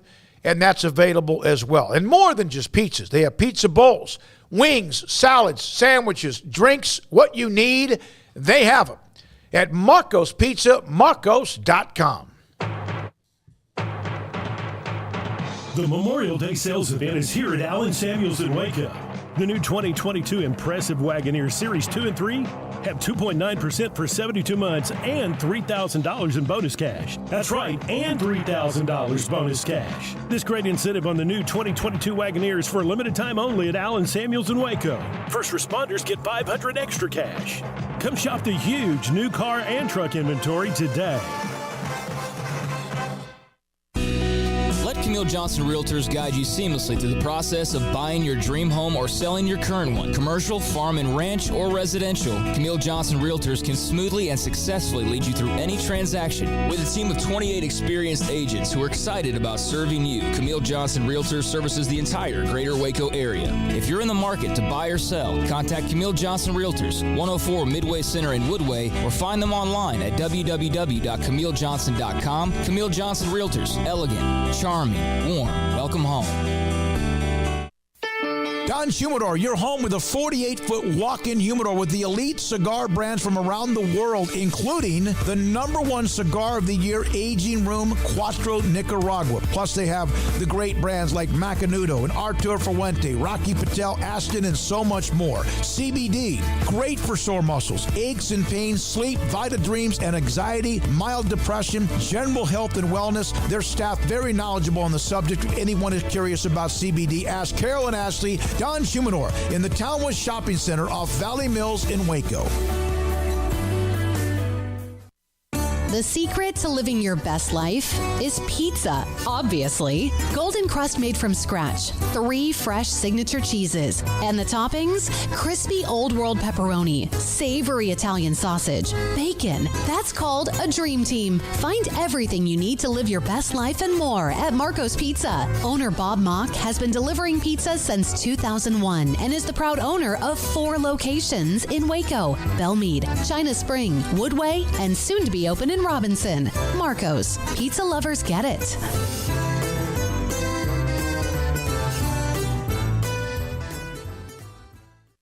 Did you know that 1 out of every 4 men have symptomatic low levels of testosterone and don't even know it? And if you think you're too young to worry about it, guess again. Low T levels can make you feel tired and grumpy, cause weight gain, and wreak havoc on your sexual desire and performance. Petty Clinic Low T can set up same-day blood screening and results, so if you're tired of being tired, I challenge you to man up and Google search Low T Waco or go online, pettycliniclowt.com. It's a private clinic with an atmosphere catering to men. Affordable, only $150 a month, includes lab work, office consultation, testosterone injections, follow-up visits compared to $395 a month in Dallas or Austin, and you don't have to fight the traffic. Petty Clinic Low T as board-certified physician consultations will provide the best form of brand-strength testosterone available. Contact Petty Clinic Low T today, just off Highway 84 and Old Hewitt Drive in Woodway. Petty Clinic Low T, helping men become the high-performance men they deserve to be. PettyClinicLowT.com or Google search Low T Waco. Welcome back to Sikkim 365 Radio. It's time for our weekly segment with NFL Hall of Fame columnist John McClain. Brought to you by Pioneer Steel and Pipe, where customer service is their main focus, and best in metal, steel, and pipe for large or small projects, with 2 locations in Waco and Bryan. Family owned and operated since 1943. We were bringing up schools that will be a part of or are a part of the Big 12, and the most recent national title was 84 Brigham Young, and they'll be a part of the conference starting next year along with the others who are incoming. And who was close? We mentioned everyone. I think we did miss. Thanks to Rusty Berry. 2011 Oklahoma State was close, finished number 3 in the country. Lone loss was against Iowa State the day after they had people in the athletic department die in a plane crash. Yeah, you know who else was close? Not trying to gloss over that part of it, but 2021 Oklahoma State. No, very, absolutely. very close Yeah. to making the Sure. playoff as well. Yeah. All right. Thanks for that, Rusty. We appreciate that. Oklahoma State had the basketball coach, Kirk Butke, and then also, of course, they had the men's basketball team tragedy as well. We're now joined by Hall of Famer Deluxe in John McClain. He was in Waco Saturday night as among 8 people inducted into the Texas Sports Hall of Fame in the media section, media wing, in the media part of it. And John, I was there. I loved it. It was great. It was great to see everybody. Was that about as fun for you as you could possibly imagine? David, it was great to see you and so many of my friends from Waco. I had friends going back to the third grade, Bill Goss and others from Tennyson Junior High and Richfield High School, and of course Baylor. And I told my wife Carol it was the greatest night of my life. And I've been talking about it here. I went to Texans OTA today. People were coming over to me. It's amazing to me. Being in the Texas Sports Hall of Fame has gotten so much more attention than I went into the Pro Football Hall of Fame in 2006. And I wanted to thank Bryce Cherry, who wrote a column of me for Saturday. And I had so many people start texting and emailing and saying they read it. And I say, really? People still read the newspaper there? That's great. And I've had so many people over the last 6 weeks since you guys started talking about it, telling me, asking me when it was and where it was going to be and everything. So I wanted to thank Sikkim Sports, and I wanted to thank the Waco Tribune Herald, where I started my career, for all the kind words and for helping us promote that event. And Jay and Trista and Janice says they did a tremendous job. A lot of people don't realize, because of the pandemic, the pressure it's put on the people at the hall to put on these events. They've had to double up. They got a golf tournament coming up, and I asked Krista Martin when the next time the next event they had, and Krista said I think it'd be in April. And I know they can take a big sigh of relief because they've done a tremendous job. And I always encourage people on my talk shows all over the state, go see the Texas Sports Hall of Fame. And now I am proud to say I am one of 16 members, including 8 writers, in the Texas Sports Hall of Fame. And that takes into account a lot of people in the media, going back to when they started covering Paul Tyson and the Waco-eyed Tigers back in the 20s. When you started covering them in the 20s? No, I'm kidding. So I didn't start till the 30s. Yeah, no, that was... He said the 30s he started. Yeah, the 30s. John, there is some new scuttlebutt about Dan Snyder and some owners maybe taking the temperature on what to do about him. What do you think will ultimately happen with all that? Nothing at all. If the owners tried to make him sell, number one, he would sue him. And then it was like when St. Louis sued him, and the judge was prepared to make Jerry Jones open his books and come testify. And all of a sudden they're settling for almost $1 billion. That is still a bone of contention because Stan Kroenke, the owner, told them in a meeting, if there's any money owed for legal reasons, I will pay it. And he hadn't done it. They're going to get rid of somebody. I'll get rid of him for lying to them. But for Snyder, even though Dan Snyder is not a favorite son, he does nothing that helps the league. All he's done is embarrass the Washington Redskins, the Commanders. All he's done is take one of the greatest franchises in NFL history and run it into the ground, a constant source of embarrassment. I don't think they would want to be sued by him and air their dirty laundry. They are very protective, and they will circle the wagons when they have to. Now, they could try to encourage him to sell, and, he could probably sell it if the Broncos are going for $4.5 billion in Denver. Think of what they could go for in the nation's capital. But for some reason, I guess he likes the ridicule because he gets blasted every single day, not only in the district, but also around the country. But I don't see any way the owners are going to try to get 24 votes to get rid of him because he would not go down easily. You'd have to take him, drag him, kicking and screaming. And a lot of those things he'd be screaming, the NFL owners would not like to be made public. John, I saw that just a little while ago, as a matter of fact, you tweeted out something about Jalen Petrie and the impressions that he's already made. I noticed that there's also a running back that has made some waves as well, or at least caught your attention. Can you talk about first Petrie and then what's caught your eye so far amongst the young Texans? Well, first of all, Craig, they only let the media see a practice and OTAs once a week. So we got to be out there today. And I've talked to a lot of people, and the Texans, and this comes because it's the Patriot way, and Nick Caserio's the general manager. Rookies are not supposed to say much, supposed to keep their mouths shut, do their job. None are going to be running with the first team. If you're going to start, you're going to have to earn it legitimately. And I think, as I said, I would be stunned if Petrie's not starting at safety when they begin the season against the Colts. Number one, they need safeties. Number two, he's special. Number three, I think he fits right in with what Lovie Smith does on defense. The running back, Dameon Pierce, is a fourth-round pick from Florida. They had the worst running game in the NFL last season, the worst in franchise history. They're trying to help second-year quarterback Davis Mills. They got him another receiver, John Mechie, who will play in the slot when he's healthy. They gave him a left guard, Kenyon Green from A&M, who's a butt kicker in the running game.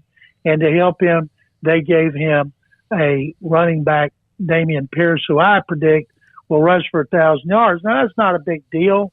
And there were only 9 players that rushed for 1,000 yards last season. But Derrick Henry would have. He missed half the season. Some of those guys didn't have injuries. And I think that the best way to help a quarterback is to give him a running game. And Nick Caserio, the general manager, tried to do that. And I think Pierce will not start the first game. I predict he will shortly after the first game. But I think cornerback Derek Stingley and the other number 1 pick, Kenyon Green, who I mentioned, and Jalen Petrie will be 3 rookie starters when they begin the season here against the Colts. John, when Lovie Smith was in Chicago and he took over that team, did he take over a team that had a roster that was stacked or whatever, or did he have to kind of rebuild it? Is there anything similar to what he's trying to do at Houston? Yeah, his roster there wasn't as bad as it was here. Right. But and he had a losing record the first season, and then he had a winning record. And out the last 8 seasons, Lovie was 24 games over 500. Not to mention a 10-6 record when he got fired, and he still doesn't know exactly why he got fired. And he had some good players on that team, probably more good ones than he had here. But Nick Caserio, we think, knows what he's doing. He's added some talent. And if you look, this time next year, they have 11 more draft choices, 2 number 1 picks, including the Browns, and they're going to have over $100 million in salary cap space. He had to clean up the salary cap issue here. He's done it, and I don't think Nick Caserio will be like the Jaguars trying to win March by throwing around ridiculous money to players from other teams. But I do think they will spend a lot of money for maybe a couple of players at need positions. So I've told people, and they think I'm nuts, I think they'll compete for a wild card berth in 2023. And one reason I think Lovie is experienced. He's been at Super Bowl. He's been Coach of the Year. He's had quarterbacks like Rex Grossman, who he went to the Super Bowl with, and they have high hopes for Davis Mills, and they got some good young talent. So I think Lovie Smith will do what he did in Chicago. Not have a winning record in the second year like he did up there, but he will definitely help turn around the franchise. John, I think one of the things that people kind of forget in Lovie Smith's history is that, for better or for worse, he kind of had the Bucs pointed in the right direction, and he kind of got railroaded out of there by Dirk Cutter, who was kind of threatening to leave, and the Glazers made the choice to make Dirk Cutter the head coach and let Lovie Smith go, and then we kind of know where that ended. In Lovie's first season there, the Bucs took over a bad team. They were 2-14. They got the first pick. They used it on Jameis Winston. They improved by 4 victories. They went 6-10. And Dirk Cutter was a highly thought of offensive coordinator at the time. And Jameis Winston looked good for a rookie quarterback. So Cutter had a chance to go somewhere else as a head coach or just to get an interview. And so they panicked. They elevated him. They fired Lovey. Lovey had unfinished business as a head coach in the NFL. He's the first African-American to be a head coach 3 times. He takes a lot of pride in that, as he does being a native Texan from Big Sandy. I think he made a mistake going to Illinois. Most people knew that was a dead end. Had he taken a season off like he did after he was fired by the Bears, I think he could have got a really good defensive coordinator's job, and over the last 5 years, he'd have been a head coach sooner.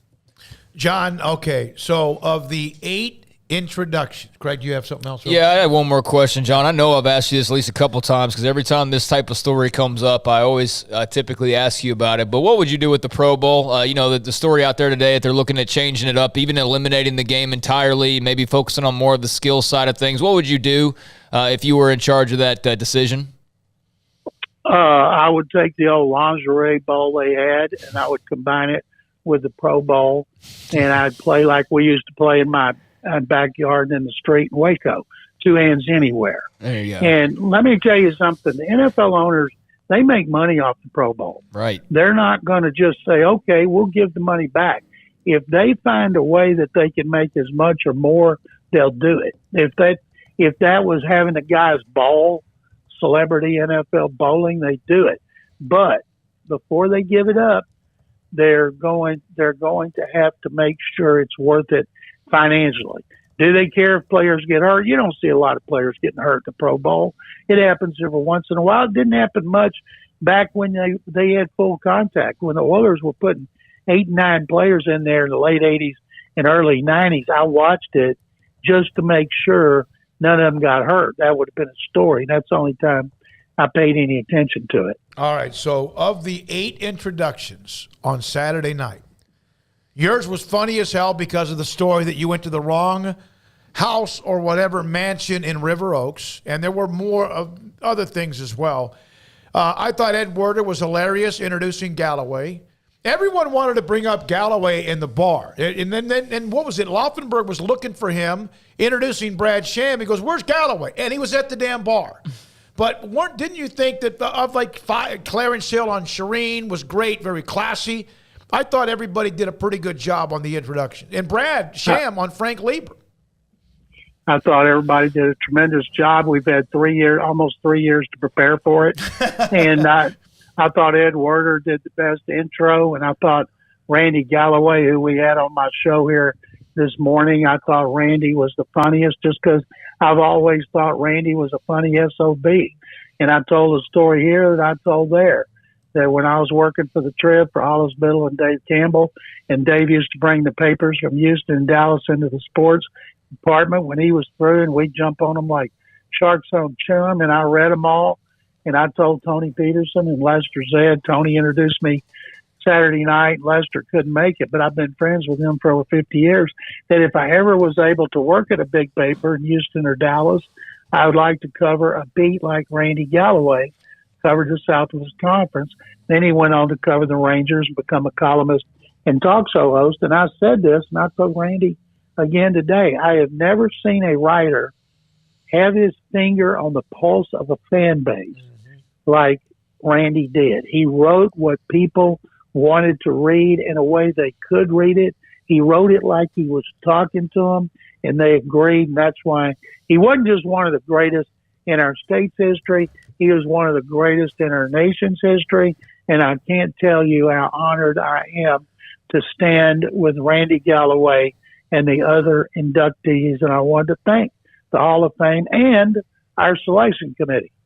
John, you earned it, man. It was probably a little mistake of opening the bar if Galloway's going to be there. No, I saw him disappear once. He came around. He had both hands full. As Babe Laufenberg said, anytime you look around for Galloway and you can't find him, start with the bar. Yeah, look at the bar. And let me say one more thing, please. When I had started working on my speech last week, and I went up one little sheet of paper I got from the motel, and I ad-libbed a lot, but especially at the end, I'm sitting there looking out, and I'm thinking, and I'm getting teary-eyed about my dad. And then I just thought to myself, I got a new way I'm going to end this.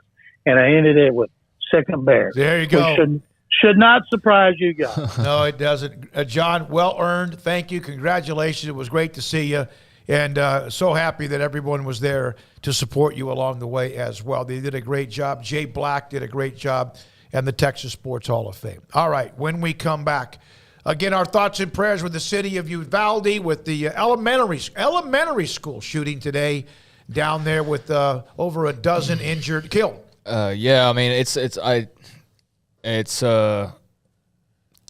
just bad. But I've seen different reports, from injured to killed. But it does appear there are multiple deaths, and they've identified the shooter and all of that. But yeah, just a horrific day, and not the first time we've seen this and had to react to it or anything like that. But yeah, it's hit a little bit closer to home. So yeah, I just wish everybody there the absolute best. All right, when we come back, Paul Catalina's top 5, Sikkim 365 Radio, 365 Sports. Parenting is full of surprises. You never know what to expect. So after our son was born, I called my Texas Farm Bureau insurance agent to set up a life insurance policy in case something happened to me. Sawyer is now 2. And we'll soon have a sister. There's no one else I would trust with protecting my family. Stop by and see our agents at one of our 3 McClain County locations. Coverage and discounts are subject to qualifications and policy terms and may vary by situation. It's plain and simple. Waco Custom Marketplace is the one-stop shop for what you need for tailgating, from charcoal, cold beer, and wine.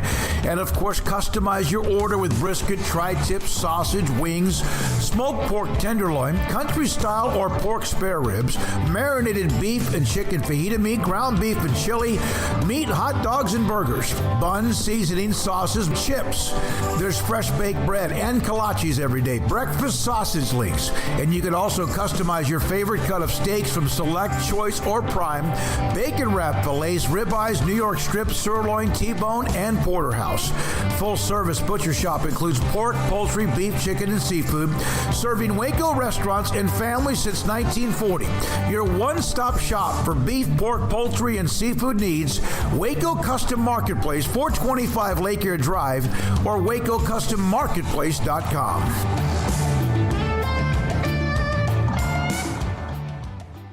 From the first workout to the last practice, sports is an incredible challenge. Hi, this is Dan Ingham with the First National Bank of Central Texas, and we're proud to support each athlete, every parent, and our educators. From families, small businesses, to the biggest industry, we're here to help. With remarkable products like First Free Checking, we've got banking ideas that fuel big dreams. The First National Bank of Central Texas. Familiar faces making local decisions. Member FDIC, Equal Housing Lender. One size fits all. That may be all right for an adjustable belt or cheap sunglasses, but when it comes to your financial needs, no one wants a one-size-fits-all strategy. Ben Erlinson, your Edward Jones financial advisor, knows that his most important goals are yours. That's why he takes the time to understand your needs, knowing you. That's how Edward Jones makes sense of investing. Ben Erlinson, 100 North 6th Street in Waco, 254-759-8533. Edward Jones, member SIPC. Shorty's Pizza Shack at 12th and Bagby is a homegrown, family-owned and operated must-visit pizza place in Waco. Fantastic pizza by the slice or get the whole pie to share. Great happy hour specials every single day, and it's not just pizza. Great wings. You have to try the Sikkim sauce, chili cheese fries, pizza pillows, and more. Dine in for a great hangout or carry-out. Order online at shortyspizzashack.com or do yourself a favor and bring your crew to the restaurant at 12th and Bagby. Shorty's Pizza Shack. Tell them Paul sent you by.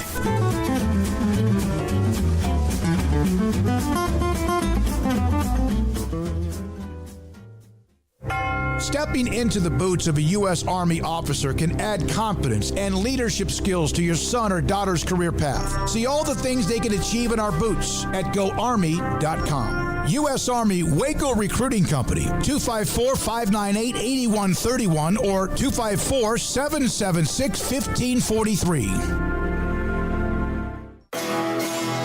This is Paul Catalina's Top 5 at 555.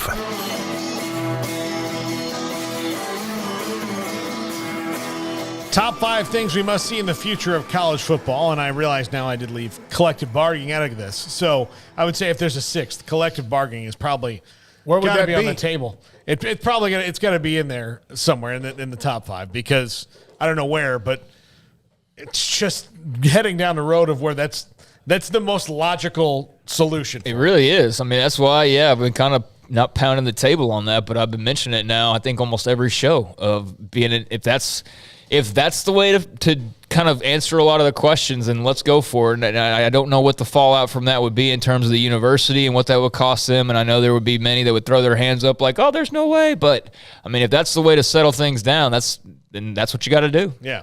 But anyway, we go into the actual top 5 right now. Number 5, balance amongst the A5 conferences. Now, I want balance across the board, but the A5s have to have some sort of, I'm not talking about necessarily competitive balance because we'll get to what I think will balance that out later on. I'm talking about balance in the, you can't just let one of them or two of them tell you everybody what they're doing. They need unity, balance, some sort of step forward where it's not shut up and just let us do this. They need. All right. Explain that again. So right now, I mean, there's no, like the SEC is driving this ship. The Big Ten can say that they have a say, and they probably do, but the SEC is driving this ship completely. Okay, well, what does that have to do with the A5s? The autonomy. He's saying 5. that you need the Big 12's voice to matter as much as the SEC's. Yeah. No, you're right. They should all have the same voice, and maybe that would help balance everything else. Okay. Well, and I think, too, there's just differences in leadership. I mean, Bob Bowlesby was fine in some cases. He was good in others, and he was downright bad in other ways. And I think the thing that you see with Kevin Warren is whether or not you agree or disagree with his thoughts. I mean, he's clearly got a plan that he's executing. And Kliavkoff seems to have a plan right now for the Pac-12. And obviously, Sankey and the SEC, I mean, they've had a whole transition without even so much as a hiccup. It seems like they've just gotten even stronger. So, I mean, it does feel, though, like, Warren's got a louder voice than whoever the Big 12 guy is going to be. And whoever that person, man, woman, whatever, that comes in, you just hope if you're a Big 12 fan that they, can saddle up and talk to the other 4. But it does feel like there's like 2 of those guys that are really doing most of the talking. Yeah, which also that would help for, let's not do what's just good for the SEC and everybody else in the Big Ten, right, and everybody else scrambles to figure it out. What's good for the whole of college football, even if the SEC has to give up a couple $1 million a year. If it works out better for them, then in the long term, they'll see that money again. It's just, if you look at what's good for me in the short term and not in the long term for everybody, then you're going to lose money eventually. I'm going to say this, and I've said it 1,000 times. The National Football League is the most powerful sport in America. I know other sports are very popular.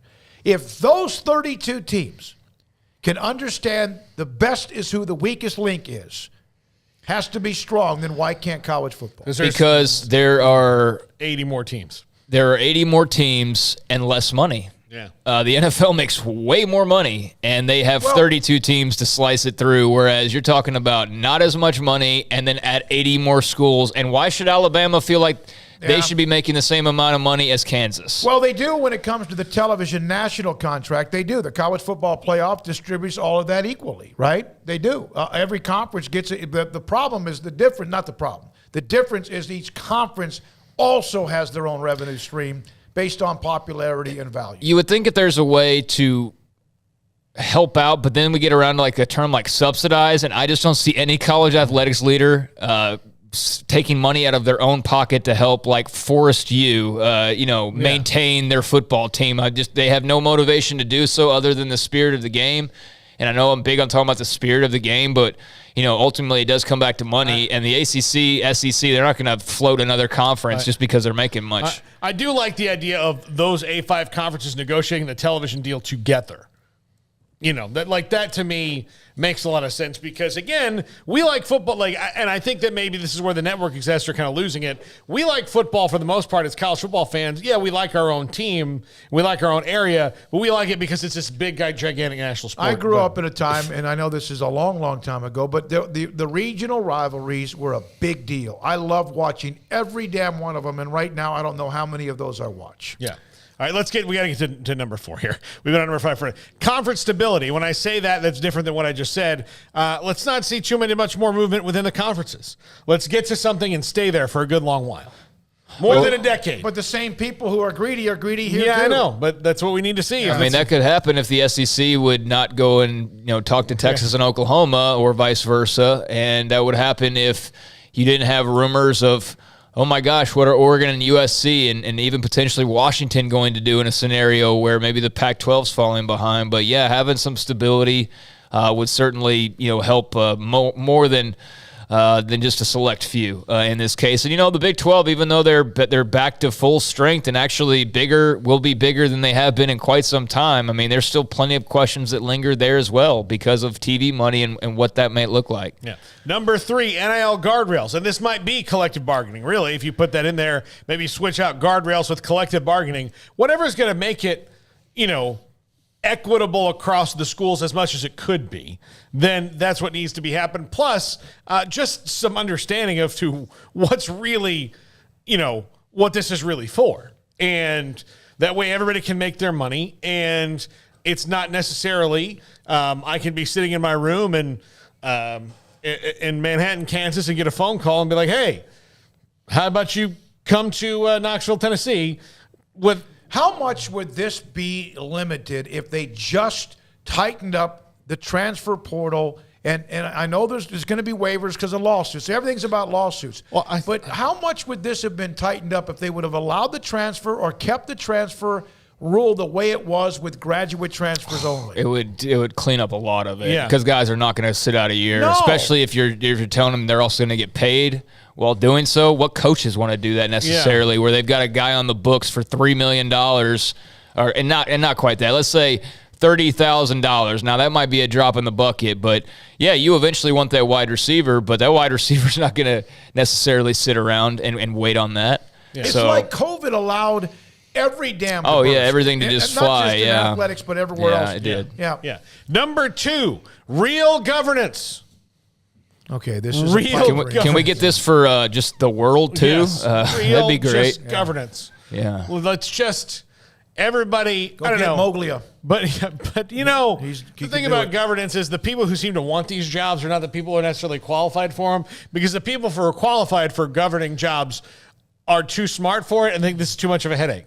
So they just go into something else. AA game. I guess maybe somebody says that on occasion, but normally it's just college basketball game or college football game or whatever. I memean, and when you hear those words, it's typically never for a good reason. It's always like, oh, who are they investing? What penalties are they levying now? And I mean, I think that they're going to get a makeover without even having to move their fingers, because I don't think they're going to be in control of that makeover. But you would like to have some better leadership.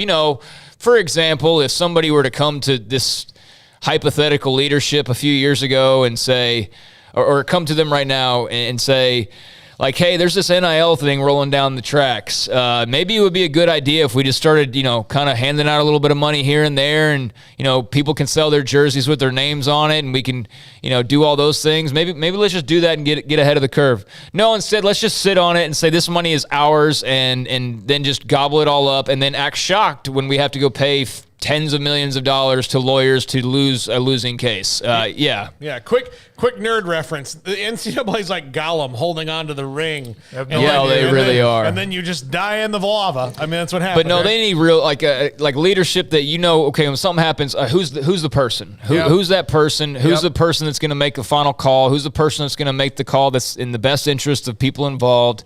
And there has not been a leader like that in a really long time. Yeah. And number 1, an expanded playoff. This changes so many things. It would change a lot of things. Like I said, it's not a cure-all, but it's a cure a lot. You know, like it's a medicine. It would help. It would help those who wonder if they're still a part of it or will be. It would allow other conferences to have more strength than they have now. It would still allow the SEC or whoever else to have a lot of teams in it, but it would give everybody a seat at the table or a possibility to have a seat by earning it at a table. Like I said, man, Baylor had near 3 opportunities they could have been in the college football playoff, and a couple of those were out of their control. But, I mean, they could have if there was at least just even 8 teams. And you can think of all the non-Alabama, non-Ohio State, non-Oklahoma, non-schools like that. They were all – I mean, even A&M would have been in a playoff. It wouldn't be just the smaller schools that don't get – get in there, I mean, there would be other teams that would be knocking on the door as well that would have an opportunity if they just finished around that top 10 mark. And so I think there's way more good that would come from an expanded playoff. That would be healthier for the sport. But those who already have that in their palms, I don't know that they want to let that go, that exclusivity. So we'll see. But I just think it's got to be a matter of time before they open this thing up a little bit. Thanks to Emery Winter, to Garrett Ross, who we might allow to talk tomorrow. It all depends if he's a good boy. Jack McKenzie, Paul Catalina, Craig Smoak. I'm David Smoak. Thanks to everybody. The chat room has been exploding today. Thanks to you who have subscribed. If you haven't, like us on YouTube. Subscribe if you can. The text line as well. The 321's been busy today. Thank you. I'm David Smoak. Good night. Sikkim 365 Radio, 365 Sports.